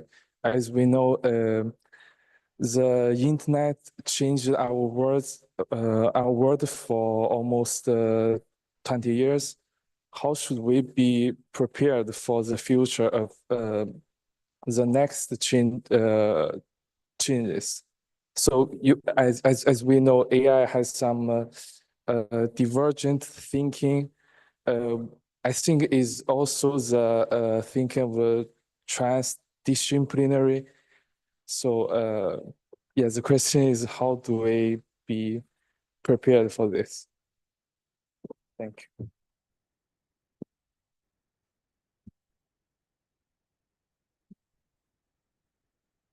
Thank you. Thank you very much for the question. I think that at the present moment is extremely difficult to have any forecast concerning the future in this field, because things are changing at an incredible pace, not only in the US, but we see, for example, the recent release of the Chinese model DeepSeek that opened up a whole new perspective on this. The possibility, perhaps, if the information released by the Chinese makers of these models are true, the possibility of training models which much fewer resources, consumption of energy, cost, and so on. So it's a shifting field in which we can kind of understand what's ahead in the next maybe 6 months, maybe a year, but it's very, very difficult unless you are working for OpenAI inside their lab to really foresee what's coming. But the first thing to do, I think, is to, first of all, I think we should stop maybe talking about AI in general as this kind of mysterious entity, because actually what is happening is really a multiplicity of many different models, many different algorithms, all of which have different properties, all of which do different things. And there's a great divide right now between models that are somehow closed. You use them, but like ChatGPT, but you cannot enter into them, you cannot alter them, you cannot somehow own them and transform their parameters, and models who instead are released in open access and do give users a much higher degree of agency.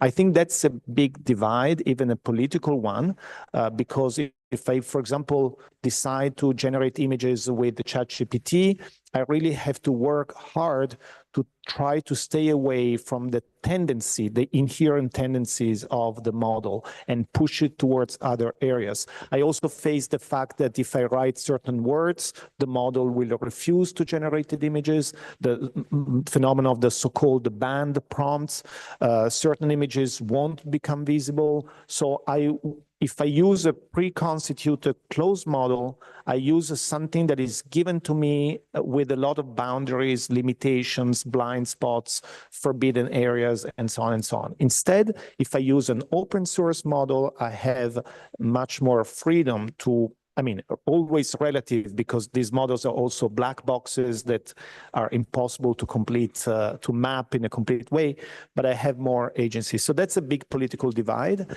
And I think that the first thing to do is all of us, is really to acquire a certain literacy in understanding how they work, how they are trained, how they operate. That's the first thing to do, just very much like my generation had to do back in the early 90s in learning what the whole digital area of the digital media was. And we had to learn new terms, software, hardware, database, website, the things that today are part of the ABC of our language, but that then were not at all the case. So literacy is fundamental, understanding that it is not one big monster, but many, many different things. And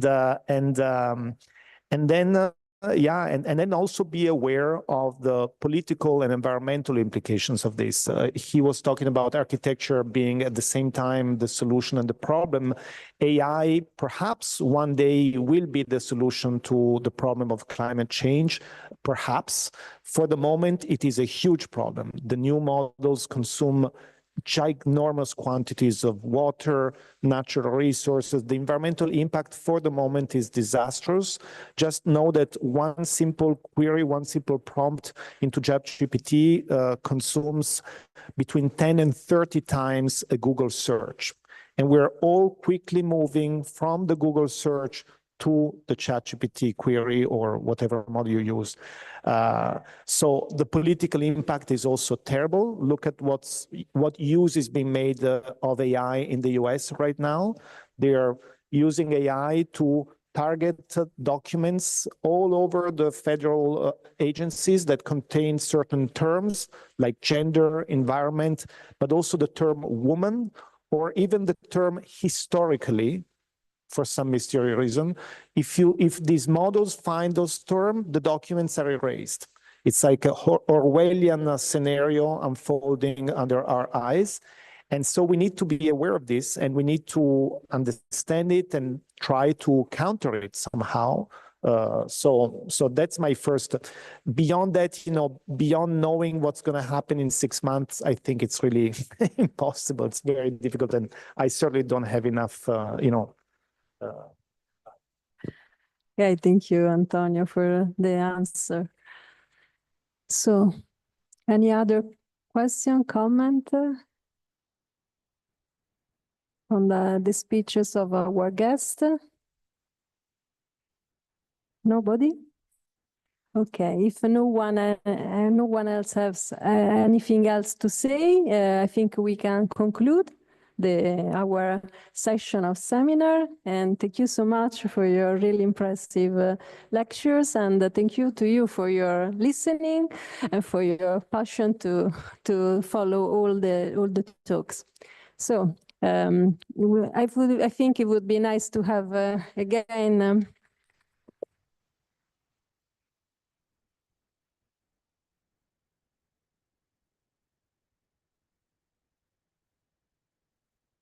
Okay, we have 10 minutes of pause and then we start the seminar of Johan Haarberg.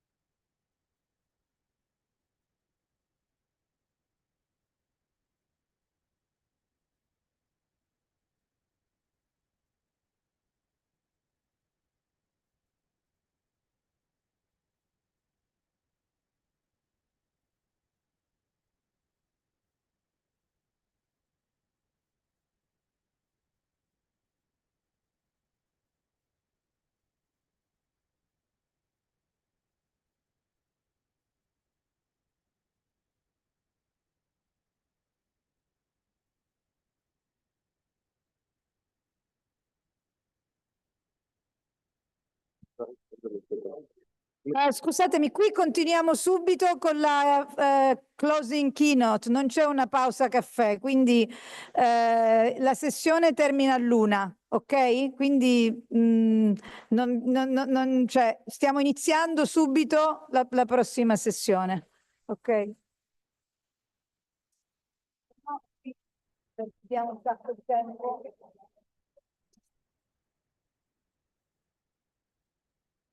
Vediamo questo. Questo.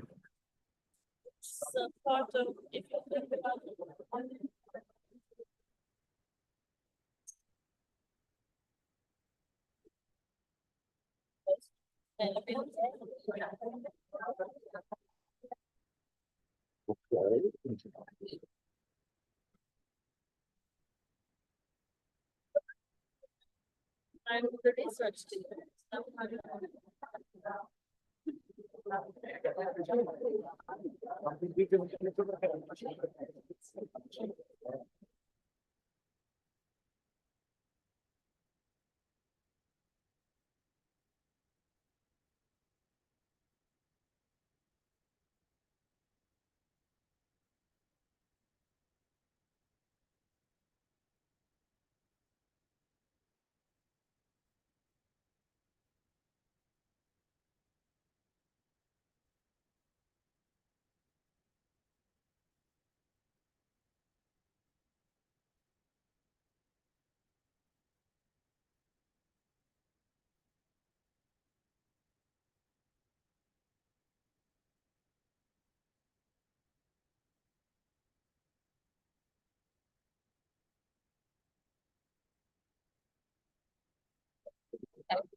Hello? I invited the audience to start sitting down for the last session.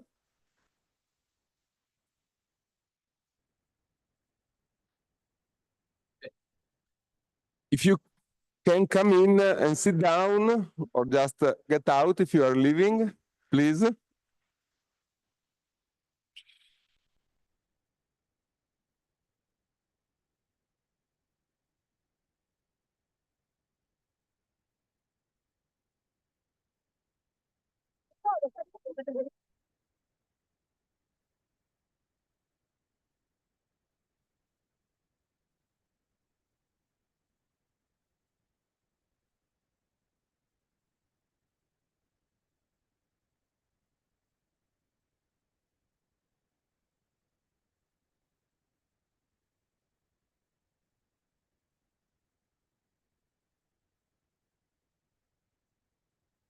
Very happy to welcome on stage Johan Haarberg.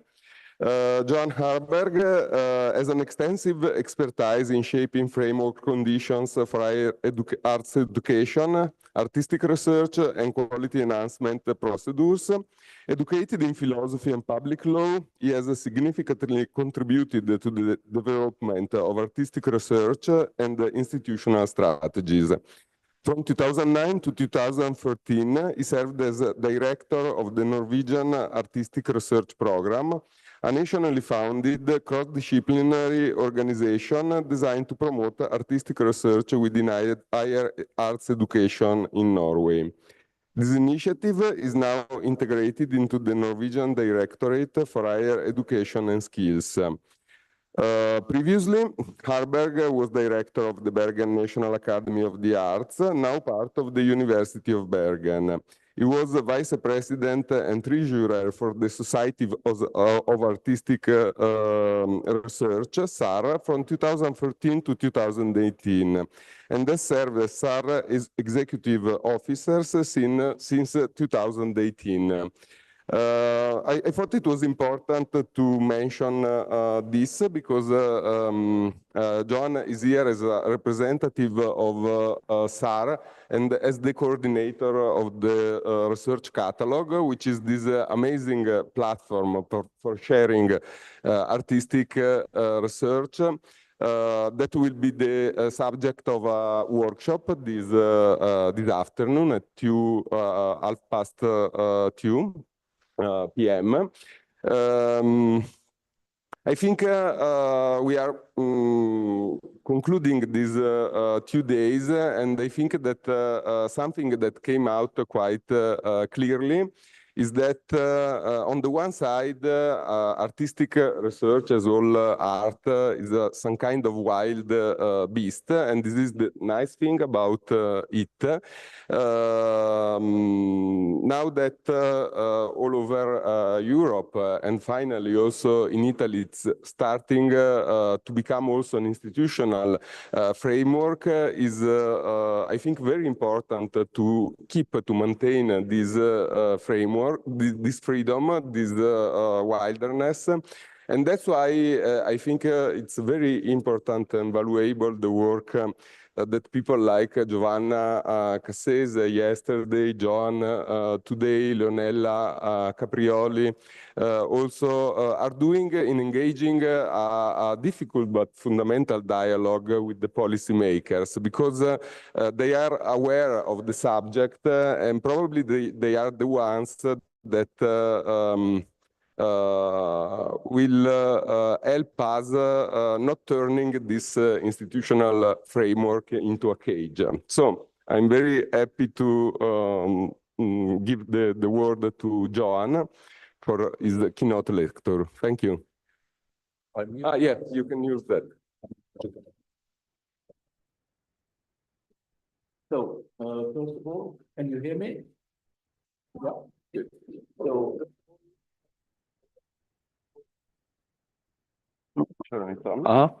now you hear me? Okay, let's see. So again, thank you very much for the invitation. A special thanks to Domenico and Nicoletta, and not at least to Allegra who had a lot of patience with me in the preparations. So I'm going to talk about 5 issues. I'll make some sort of basic statements regarding artistic research and higher arts education institutes. I'm going to talk about the creation of the Vienna Declaration and the proposed changes to the Frascati Manual and why this is important. I'll have I want a new focus on referencing within artistic research. So I'll say a little bit about that. And I will give you a short glimpse. You cannot hear me. Can you speak closer to the Yeah. microphone, maybe? No, I'll try. Yeah, is it better now? Yeah. Okay.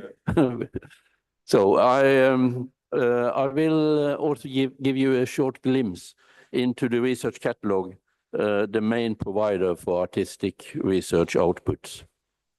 So as I said yesterday, I can agree with the basic statements by Joanna on what research should and must do and what arts can provide. But when it comes to her statement that research is research, in my view, in principle, there is a yes. But unfortunately, when it comes to artistic research, it is a no. And I'll return to that.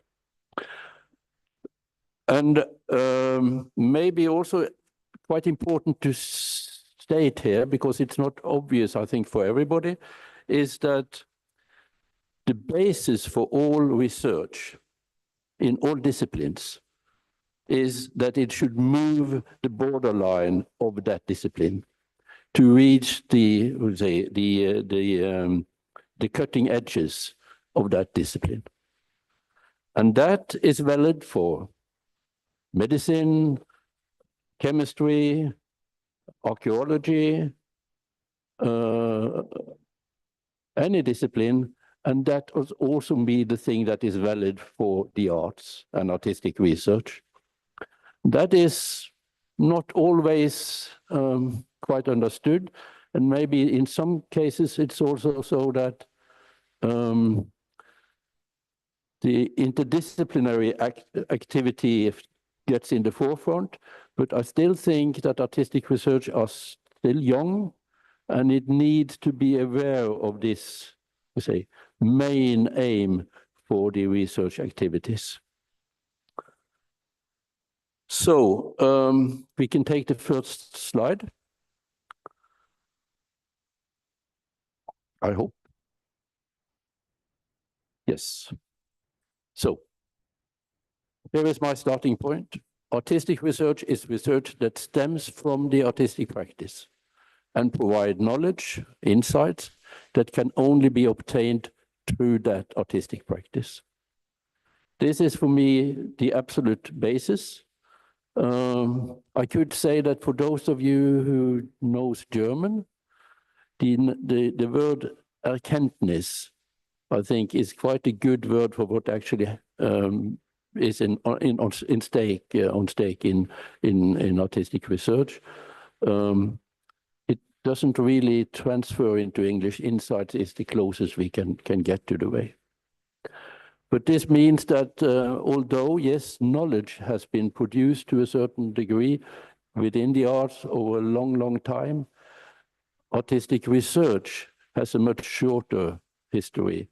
But the fact that it stems from the practice also means that it deviates from the long tradition of research on the arts. And then I think it's also important to say that this is not yet realized by all higher artist institution educations. So we take the next.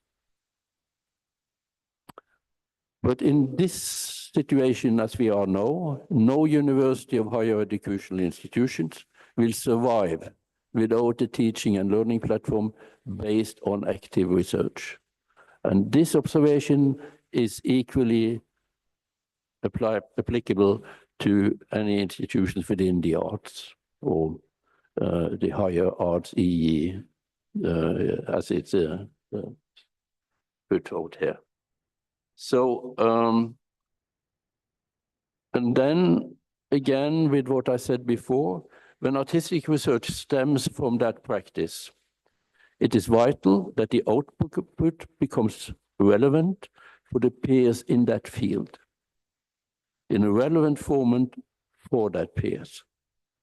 And there is many places, maybe actually not so much here, as from I heard yesterday, optimistically, but there is a risk that what constitutes artistic research methods, formats, and outputs are defined by scholars from the humanities and not by the artists. And this is something I think you need to be very aware of and keep in mind when you actually start forming your artistic research programs. Then we take the next slide.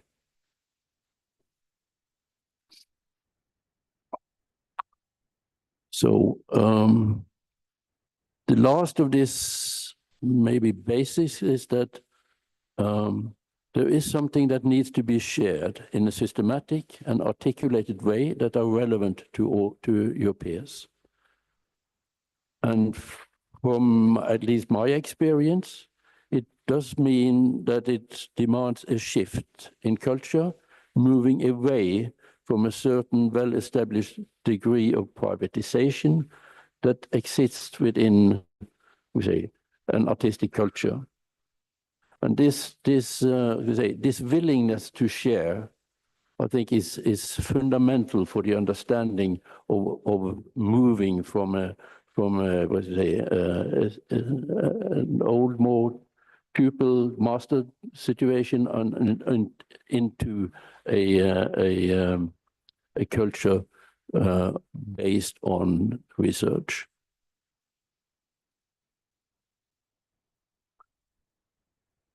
And this means also that the artistic research has to be the main focus for our higher arts educations. And students must be enabled to understand how to conduct artistic research, and exposure to artistic research processes is the thing that makes it possible for them to understand. Next one. So, this consortium met for the first time in Vienna in 2019. And we can take the next slide as well. And over the last 5 years, the Society for Artistic Research has worked together with the European League of Institutes of the Arts, ELIA, the Association Européenne des Conservatoires, IAC, and other international umbrella organizations within the higher arts education and the cultural sector, to manifest and secure recognition for artistic research within Europe and beyond. The latest step in this work is the creation of the Artistic Research Alliance, founded by these partners in September 24. And then we take the next. So the first milestones in this work are represented by the creation of the Vienna Declaration on Artistic Research. And I realize that you cannot really read this very well, so we go to the next one. So here are the basic statements from the Vienna Declaration. Artistic research is practice-based, practice-led research in the arts, which has developed rapidly in the last 20 years globally and is a key knowledge base for art education in higher arts education institutions. Next one.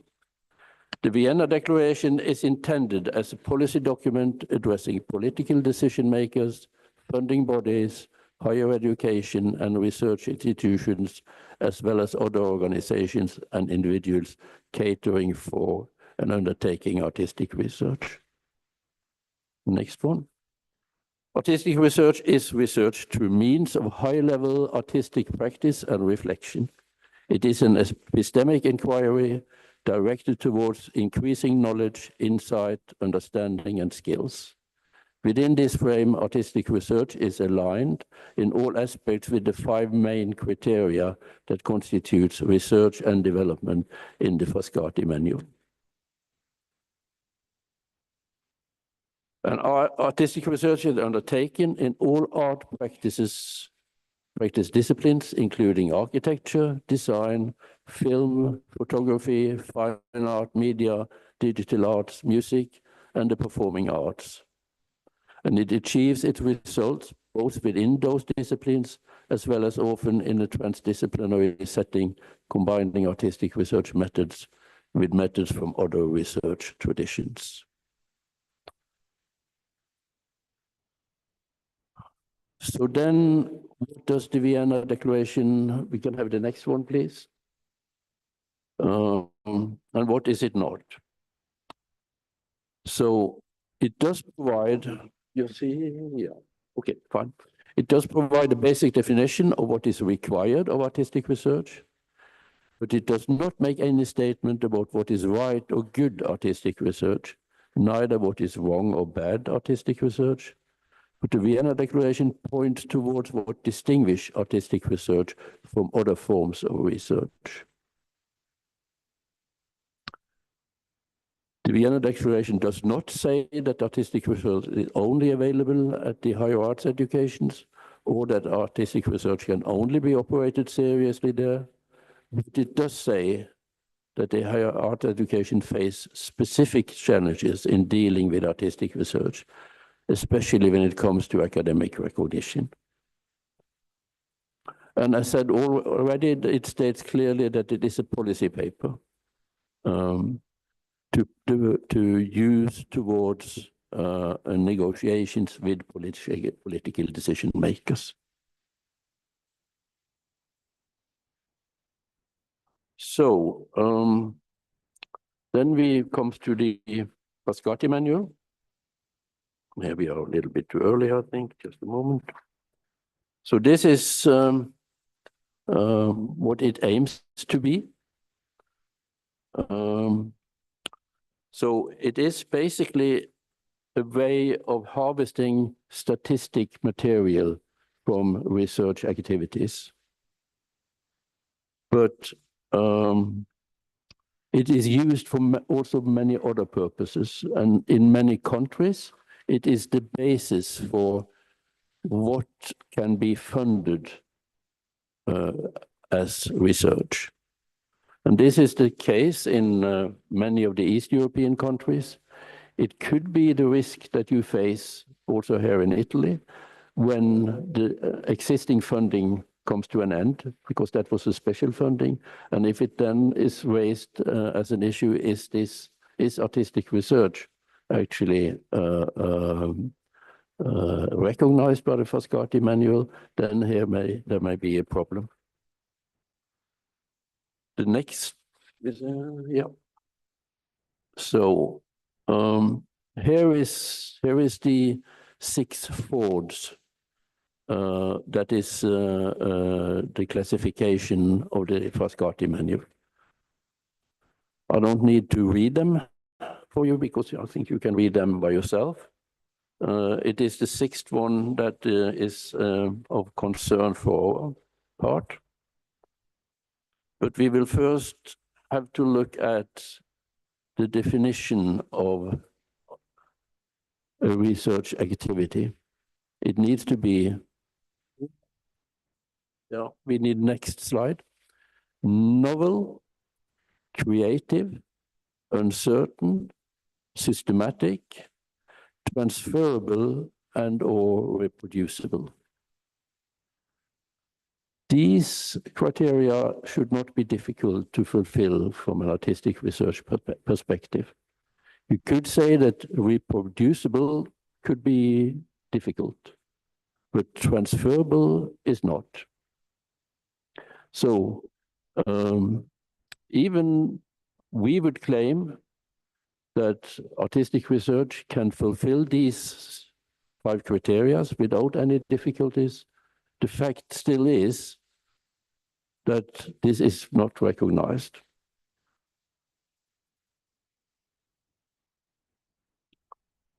So, because here we come to the difficulties, if we change to the next one, the Frascati terminology is from 2015, and for the first time, actually, arts was included in the text.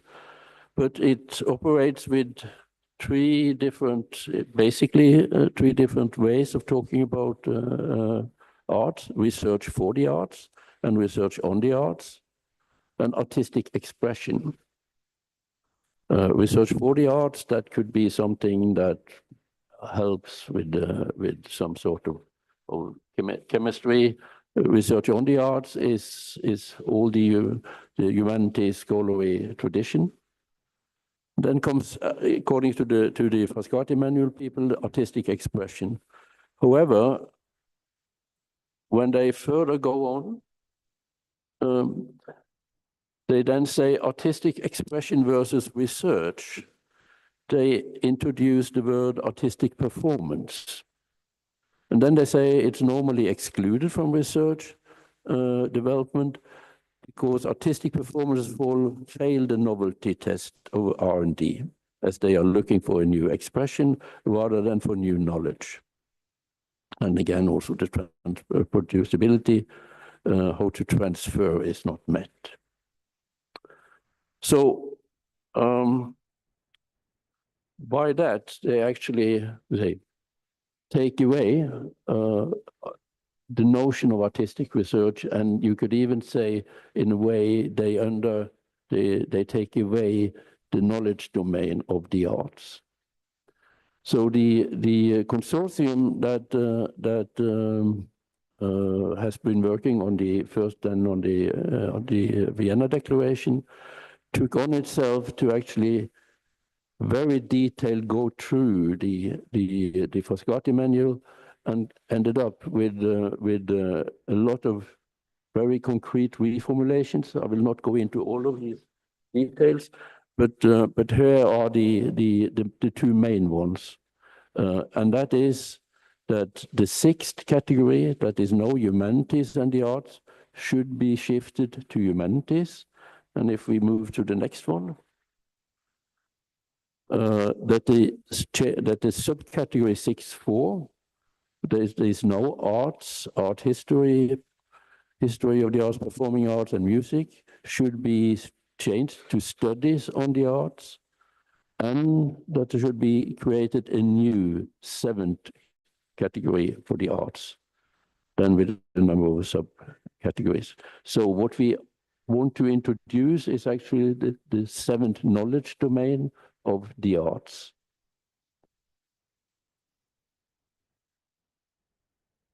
This was sent to the committee within the OECD who handles the Frascati manual, and this is the answer, that we got from the then chair of the committee. He was from the US at that time. And he seems to think that artistic research is handled in the Frascati manual, as I've just showed you. In fact, it is not. So we change again. The situation is that in the current version, there is made an unfortunate parity between artistic expressions, artistic performances, knowledge in the art, and artistic research. And as I said, the knowledge domain of the arts is still not recognized.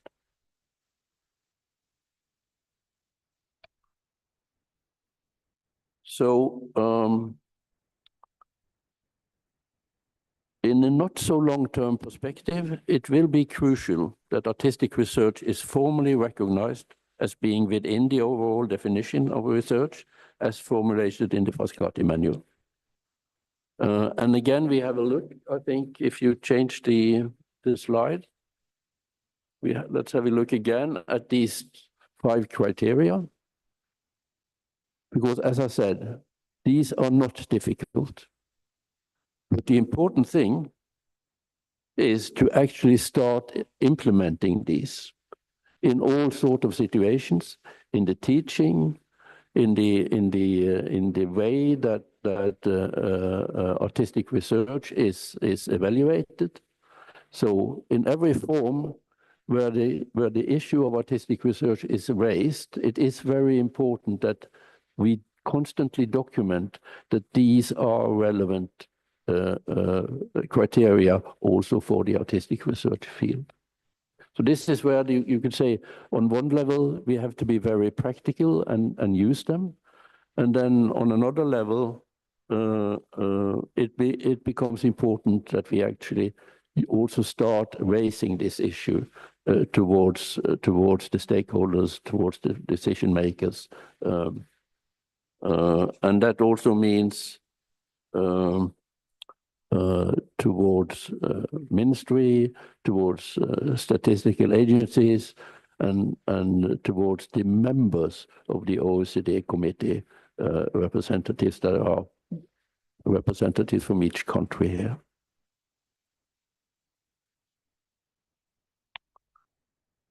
So, exactly.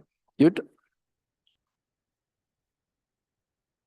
So if we go to the I think we could say that I finished there with the Frascati manual and this thing, and moves to 3 other concerns in relation to artistic research culture.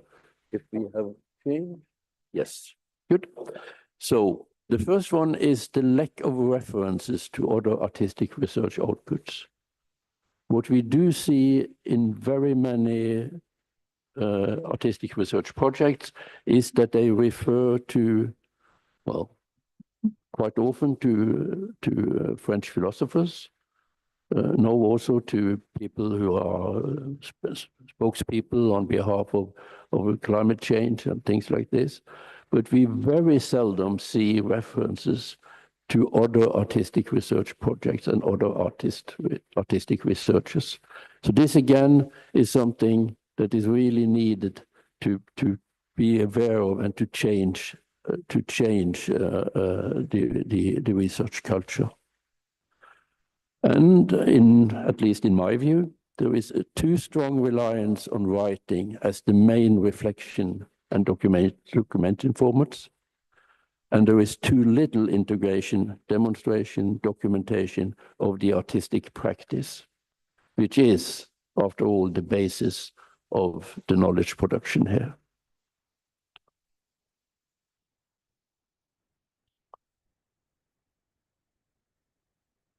Yeah, I think I'm still in good time. So then I will take you into the research catalog for a brief introduction to that.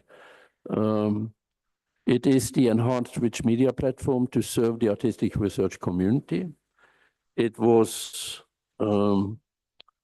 created in 2010 by a funding from a Dutch research agency. They provided for the first development of 400,000 euros. And then when that period was over and the Society for Artistic Research took over the responsibility over the next 10, 13 years, we have invested another approximately 700,000 euros for the further development and further development. It is now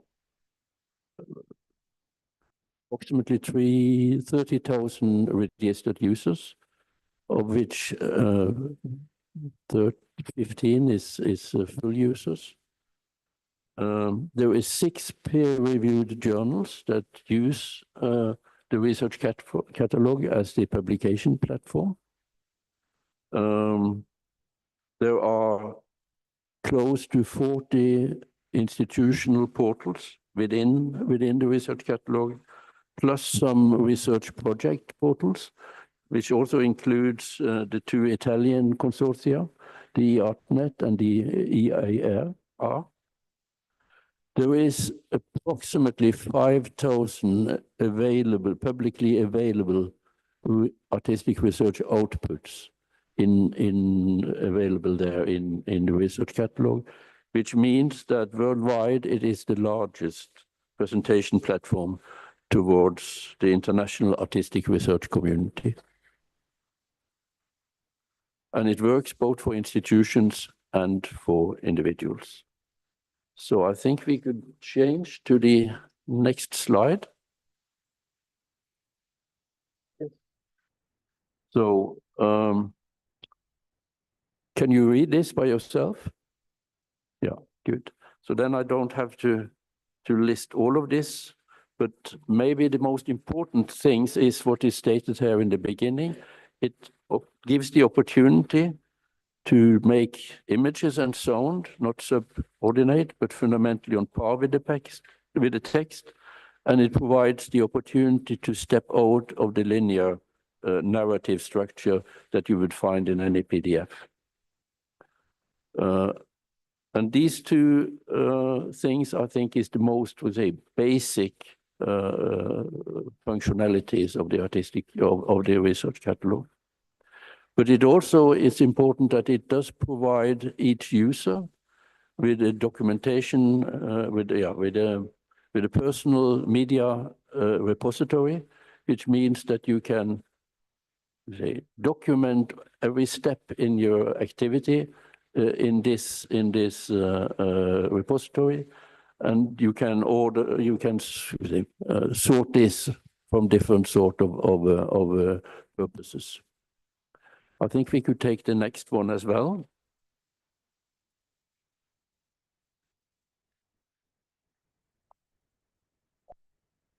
And perhaps the most important, no, that was a bit one too quick. Can we get back again? Yeah. So the other important thing here is also to say that in a way, yes, the research catalog is a media archive, but it is more than that. Because it actually gives the opportunity to contextualize the artistic practice. So that opportunity, I mean, there are media archives that is good, but very few of them and very few university repositories can actually provide a contextualization of the artistic material, and that is what makes at least the research catalog quite unique.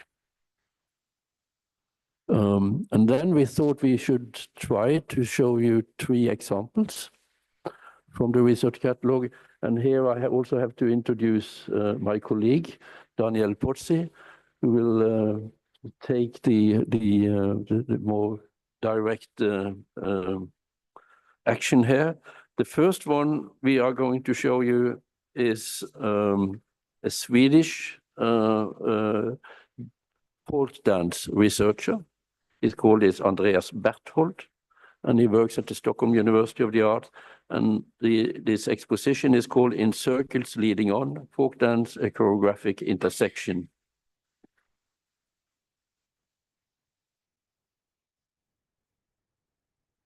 The one on, yeah, exactly.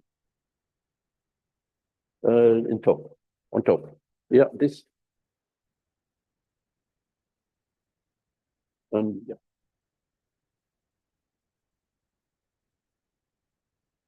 Do we have sound? No. I think we have to stop and get sound.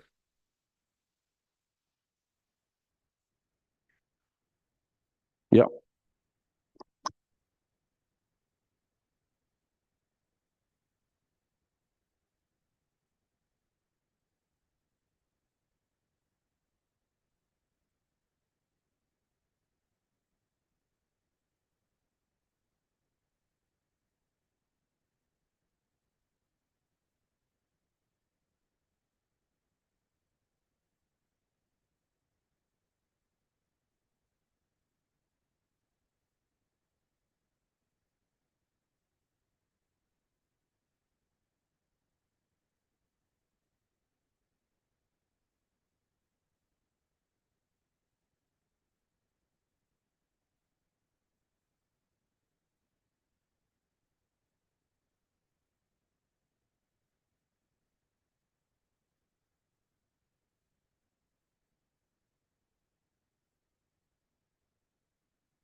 The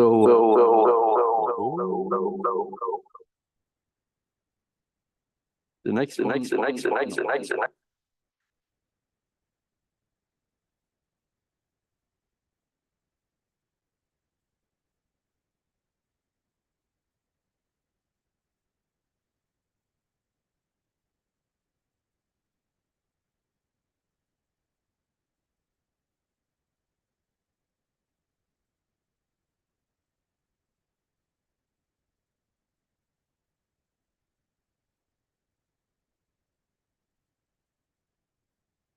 Right.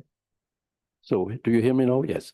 So this is what you see here is was a visual abstract of this page. It is in a way as a canvas. You can construct this site in principle in any way you want, and you can implement different sorts of videos, sounds, text, the way you think is most relevant for the way you want to present your project. And on these, and then you will link between the different pages by hyperlinks. So you can start in the top left corner if you want to, but you can also start, as we showed here, down at the bottom of a page if you would prefer that. So you can decide also how much you want to guide the reader. You can make it very obvious for the reader in which way to navigate, but you can also leave this much more open to the way that the person would like to meet your material.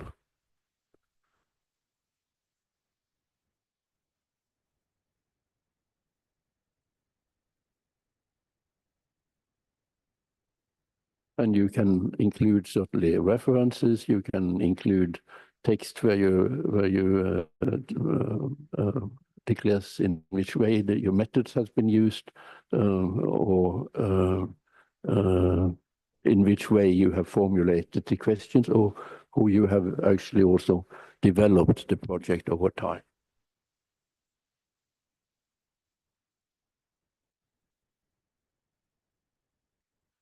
So, yeah. Maybe we move to the third one. This is because we can only give you a sort of a glimpse, as I said, into this. We for the seminar in the afternoon, there will be options to understand how you actually do this from the creative side. So this is Stacy Sachs. This is called Luxurious Migrant, or Performing Whiteness. If we look at the navigation again, this is only a single page. So there is no links.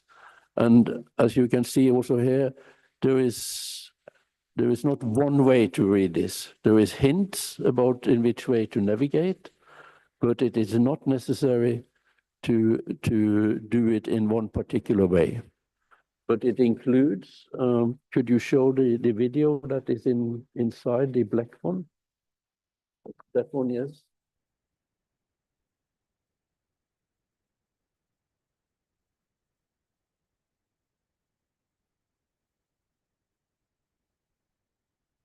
Mm-hmm. So there should be a very nice sound, but that's the way it is. You can make this full screen.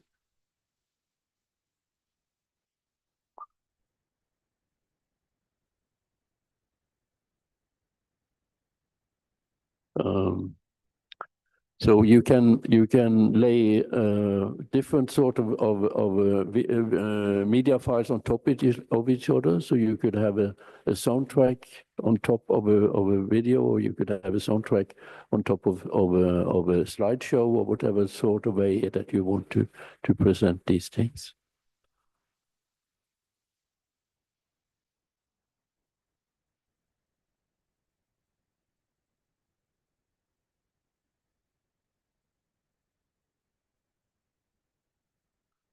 yeah, I think we leave it there. And if we could manage to get back to the lines, this. Sorry?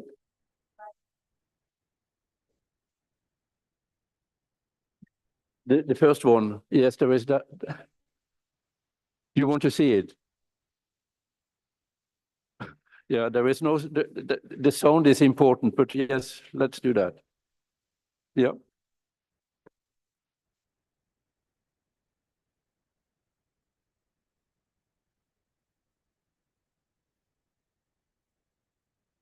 Yeah, but okay, we can show that first sequence.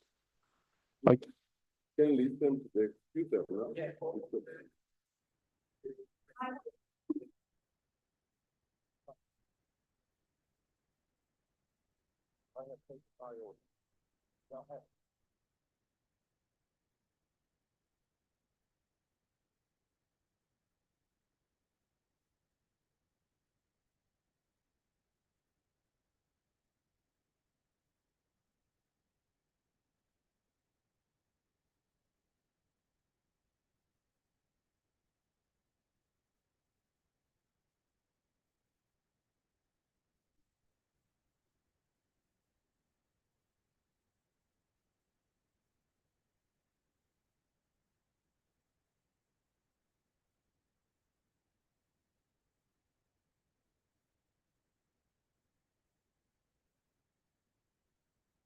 Dancing can be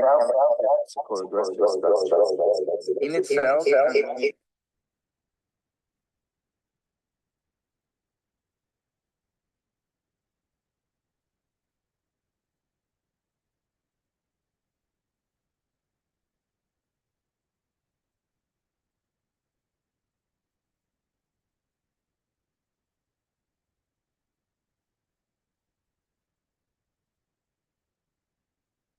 Oh yeah, we're not quite finished, but what I can say, this is it's a very interesting one.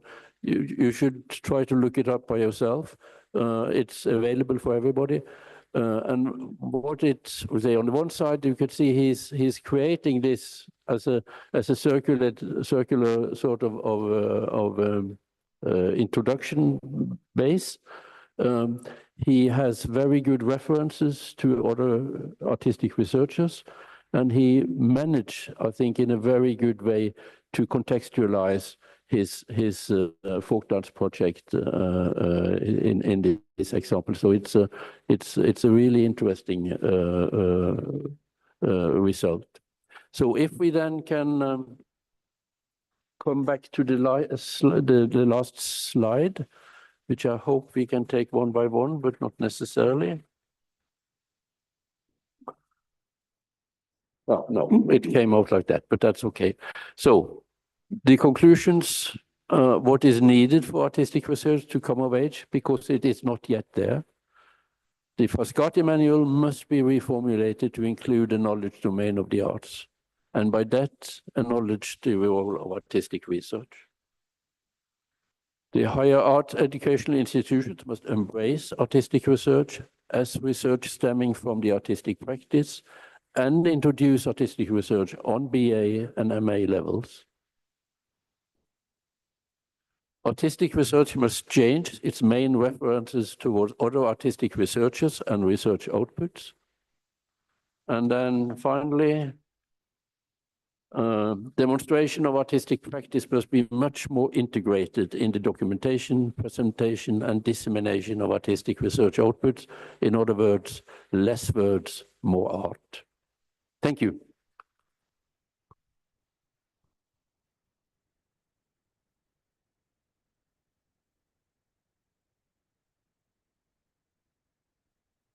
John, I have a question for you, and then I invite the audience to also make questions and comments. And it's about the difference. One of the things I see as a difference between research and art, no? Because in research, typically a content, a production is distributed among a community of peers. Okay, it's it's enjoyed, filtered, read, and so on. And then you build upon it. There is a progress in knowledge which is quite linear in a way, no? If anybody says something or produces anything that is relevant, the community tries to start from there and go on, no? Which is something that usually doesn't happen in art because of the distribution system.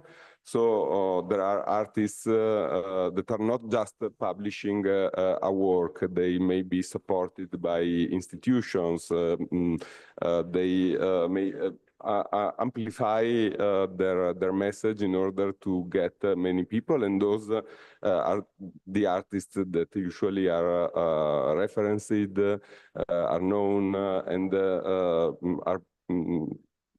There are other artists that build upon their work, but there are many artists that, because of the lack of this amplification system, don't become a part of that system of shared knowledge that helps research improve, no? And also, I think because there is no really a linear progress in art. No, art is not. How can I say? There is no straight line that brings toward an improvement of knowledge. And I think you also pointed to this, for example, when you said you talked about the lack of references and not to artistic outputs. Many times there are references to other artistic works, but they are somehow implicit. There is no a system of quotation that allows you to refer to another artistic project as you do for quoting a reference from philosophy or from aesthetics and so on. So do you agree with me? Not so much, I saw from your expression.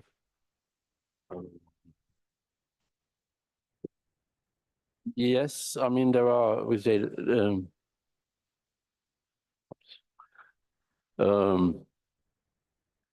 maybe you could say, first of all, that the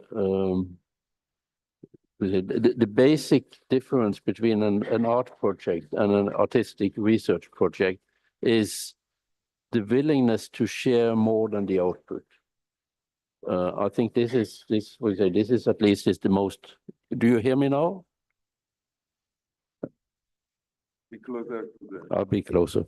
Okay, so the main difference between an art project and an artistic research project is that an artistic research project shares more than only the artistic output. You could also say that there are ethical issues connected to a research project that is not necessarily there for an art project. But the fact that things doesn't, develop linear, I don't think is an argument for not sharing, nor for an argument against that there is things that you can build on, not directly from project to project, but when sharing methods, with sharing the breaking points in your development, and when actually also providing some of those insights that goes connected to the project, I do see that there's obvious results from that. I think you mentioned that I was running the national doctoral school for Norway for 10 years approximately, which included all disciplines. And one of the things that was very clear when we made questions to people who had finished was the importance of actually sharing with people from the other disciplines, that there were obvious things that they could say, use in their own practice also from the other disciplines. So I would not be so afraid of the linear aspect, and you could also say there are also leaps in many other disciplines. Would that partly at least answer your question? Yeah. Any other questions from the audience? Yeah.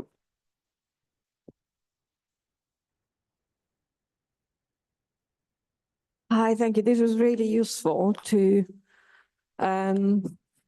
familiarize with the situation in Europe in terms of recognition of artistic research. So it's really useful. Thank you for that. So as you know, so I presented yesterday, so I come from the UK and that context, and I was wondering about the research catalogue and its function within the process in Europe of sort of recognition of artistic research. Could you also to that level that you aspire, or all Europeans aspire to, and so so my perception of what this of the research of the Journal of Artistic Research and the research catalogue does is that it provides a context to evidence the research that is being developed with the methods and methodologies and the process as it develops, and various other aspects. And this is similar to when in the UK we sort of submit the research for its evaluation, that we submit various aspects of it that evidence the research dimension of it, and in terms of, and this happens in different formats. So I can see that these, the research catalogue provides for a platform for something like that to happen. So if research is shared, in depth like this, then its research dimension is evidenced, and it's clear that is research. I guess it's sort of that helps in recognizing its value and its quality, I suppose. But I'm also wondering, am I wrong in understanding it in this way? So is it in fact more of a journal? So is it a publication platform where researchers would publish their research? And this is very different, if it's considered one or the other, this is very different, and it sort of responds to different purposes, I suppose, as well. And also at the moment, there are journals that provide, there are platforms for, I don't know, visual essays or similar that will allow for different formats and various other bits to put in it as well, right? So what does this platform do? Because then, as you know, sort of known it from the very beginning. So I'm wondering now at this point, within the context of the process of the recognition of research, is it really crucial so that the sort of the quality of research is recognized because of the fact that it's evidenced in this way? Or is it a journal that does a different thing? Or do you see what I'm saying? So I'm wondering what the function of the research catalogue is in this process. And maybe there is maybe a certain flexibility here. So it does several sorts of things at the same time. As I said, there are 6 peer-reviewed journals that use the platform. So by that, those who publish there can be, could get credit for the way that they are actually doing that in the peer-reviewed journals, and we could very straightforward say that there are far too there isn't enough journals at the moment to actually publish in. So that would be one thing. The other option that is there is for institutions, because they can, if you say, put their stamp on results that has been produced within their institution, and that is the institutional portals, and to a certain degree also these research portals. The decision making of what to be published there is up to the institution, and some institutions would say that, well, everything that is funded or everything that is done by someone who is working for us should be there. Others would say that no, before we put something into the public, we need an extra peer review. But that is for each of the portals to decide, as it is up to the for the portals also to decide how free are the material that you actually present, because and that is one of the strengths of the research catalog, that you could have one license for the exposition in itself, but then you can have a more restricted license for the different media files inside. So there may very well be, we say, art products or results in there that you do want to protect a bit more than you would for this sort of overall presentation. Is that part of the answer? Yeah, no, that's very useful. I just think it's a fantastic context, and I think it has a lot of potential even for more. But thank you. And what I could add to that is that also the use of the research catalog is free, and you can self-publish on the research catalog. Then there is no peer review. So you can say in that way it's quite a democratic platform at the same time. We have never seen it abused, though. I mean, over these 15 years approximately, that there has been no one who wants to do things that is difficult or use it for commercial purposes or things like that. Hello. Thank you very much for your presentation. This is very important to define what could be artistic research, and to do so, you take the reference of research and development with a few criteria. But research and development, R&D, it's a specific approach for the research. This is a kind of subcategory of the research, as we have experimental research, applied research, and also action research. And so I'm wondering about the way that we can really apply this criteria coming from research and development, which is very connected to the industrial field. And more specifically, there is, I think, a question about the notion of transferability.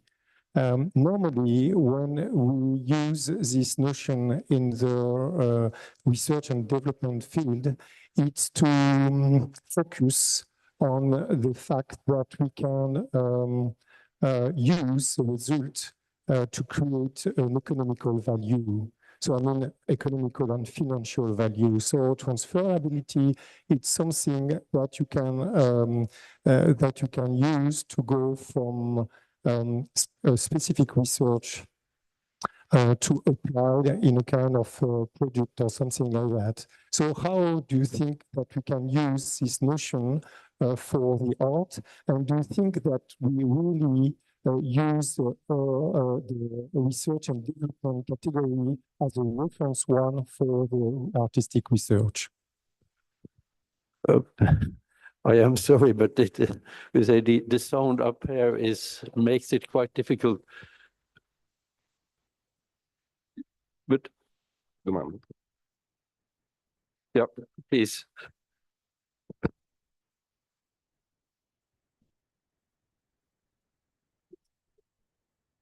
Development, yeah, but there is a problem with the sound. Okay.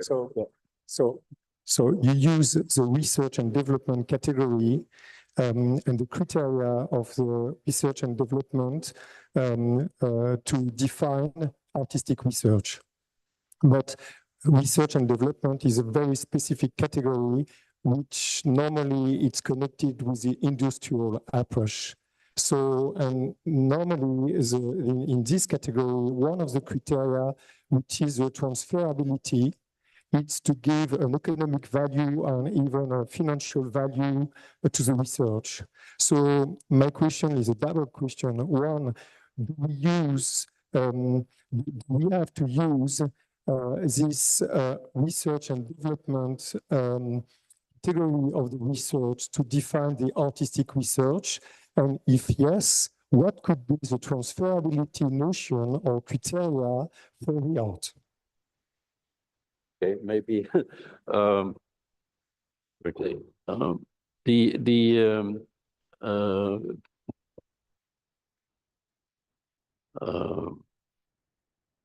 I think from our point of view, we have taken in one way a pragmatic observational position, that the fact is that in many countries artistic research is not recognized because it is not within the Frascati manual categories.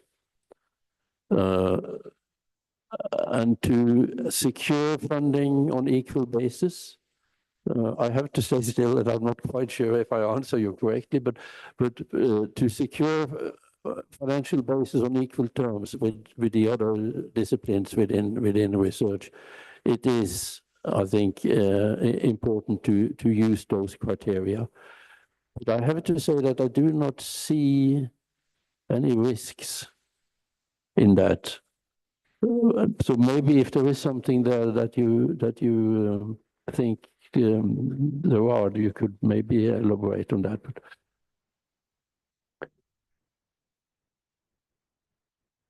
But it is so.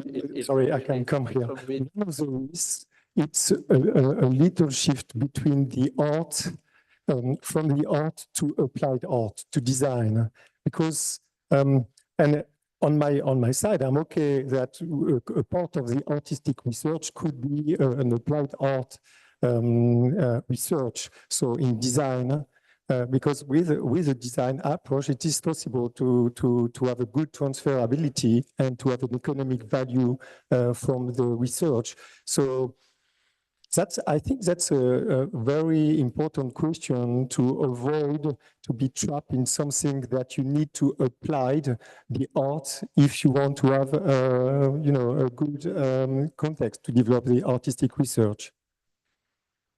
But we say the definition in the Frascati manual goes for basic research as well as for applied research, and the definitions are not different. Those 5 criteria is there for both. So there, I mean, but the interpretation of what the transferable represents would be very different from applied art to basic art. No, sorry, applied science research to basic research. So from that perspective, yes, design and architecture would have a much more applied, probably, understanding. Not all, though, but I think you could see basic research also in these fields. But that would have another that would refer much more back to the fields, and not necessarily for someone who wants a specific result commercialized.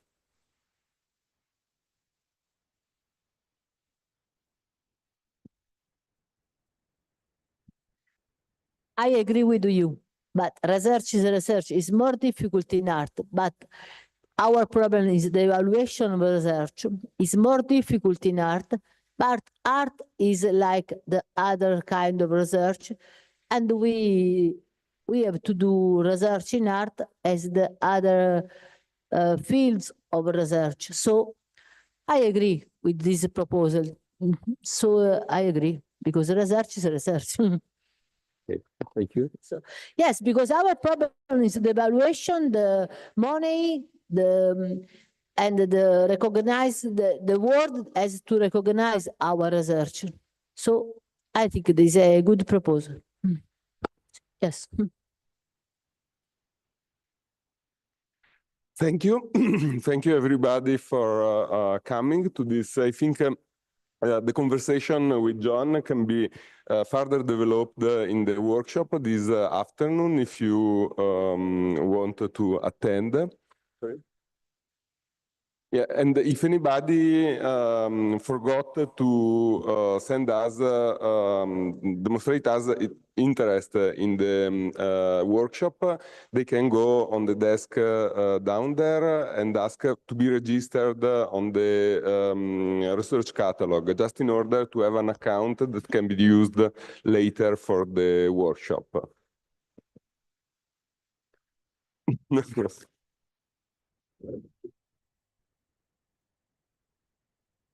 Thank you, John.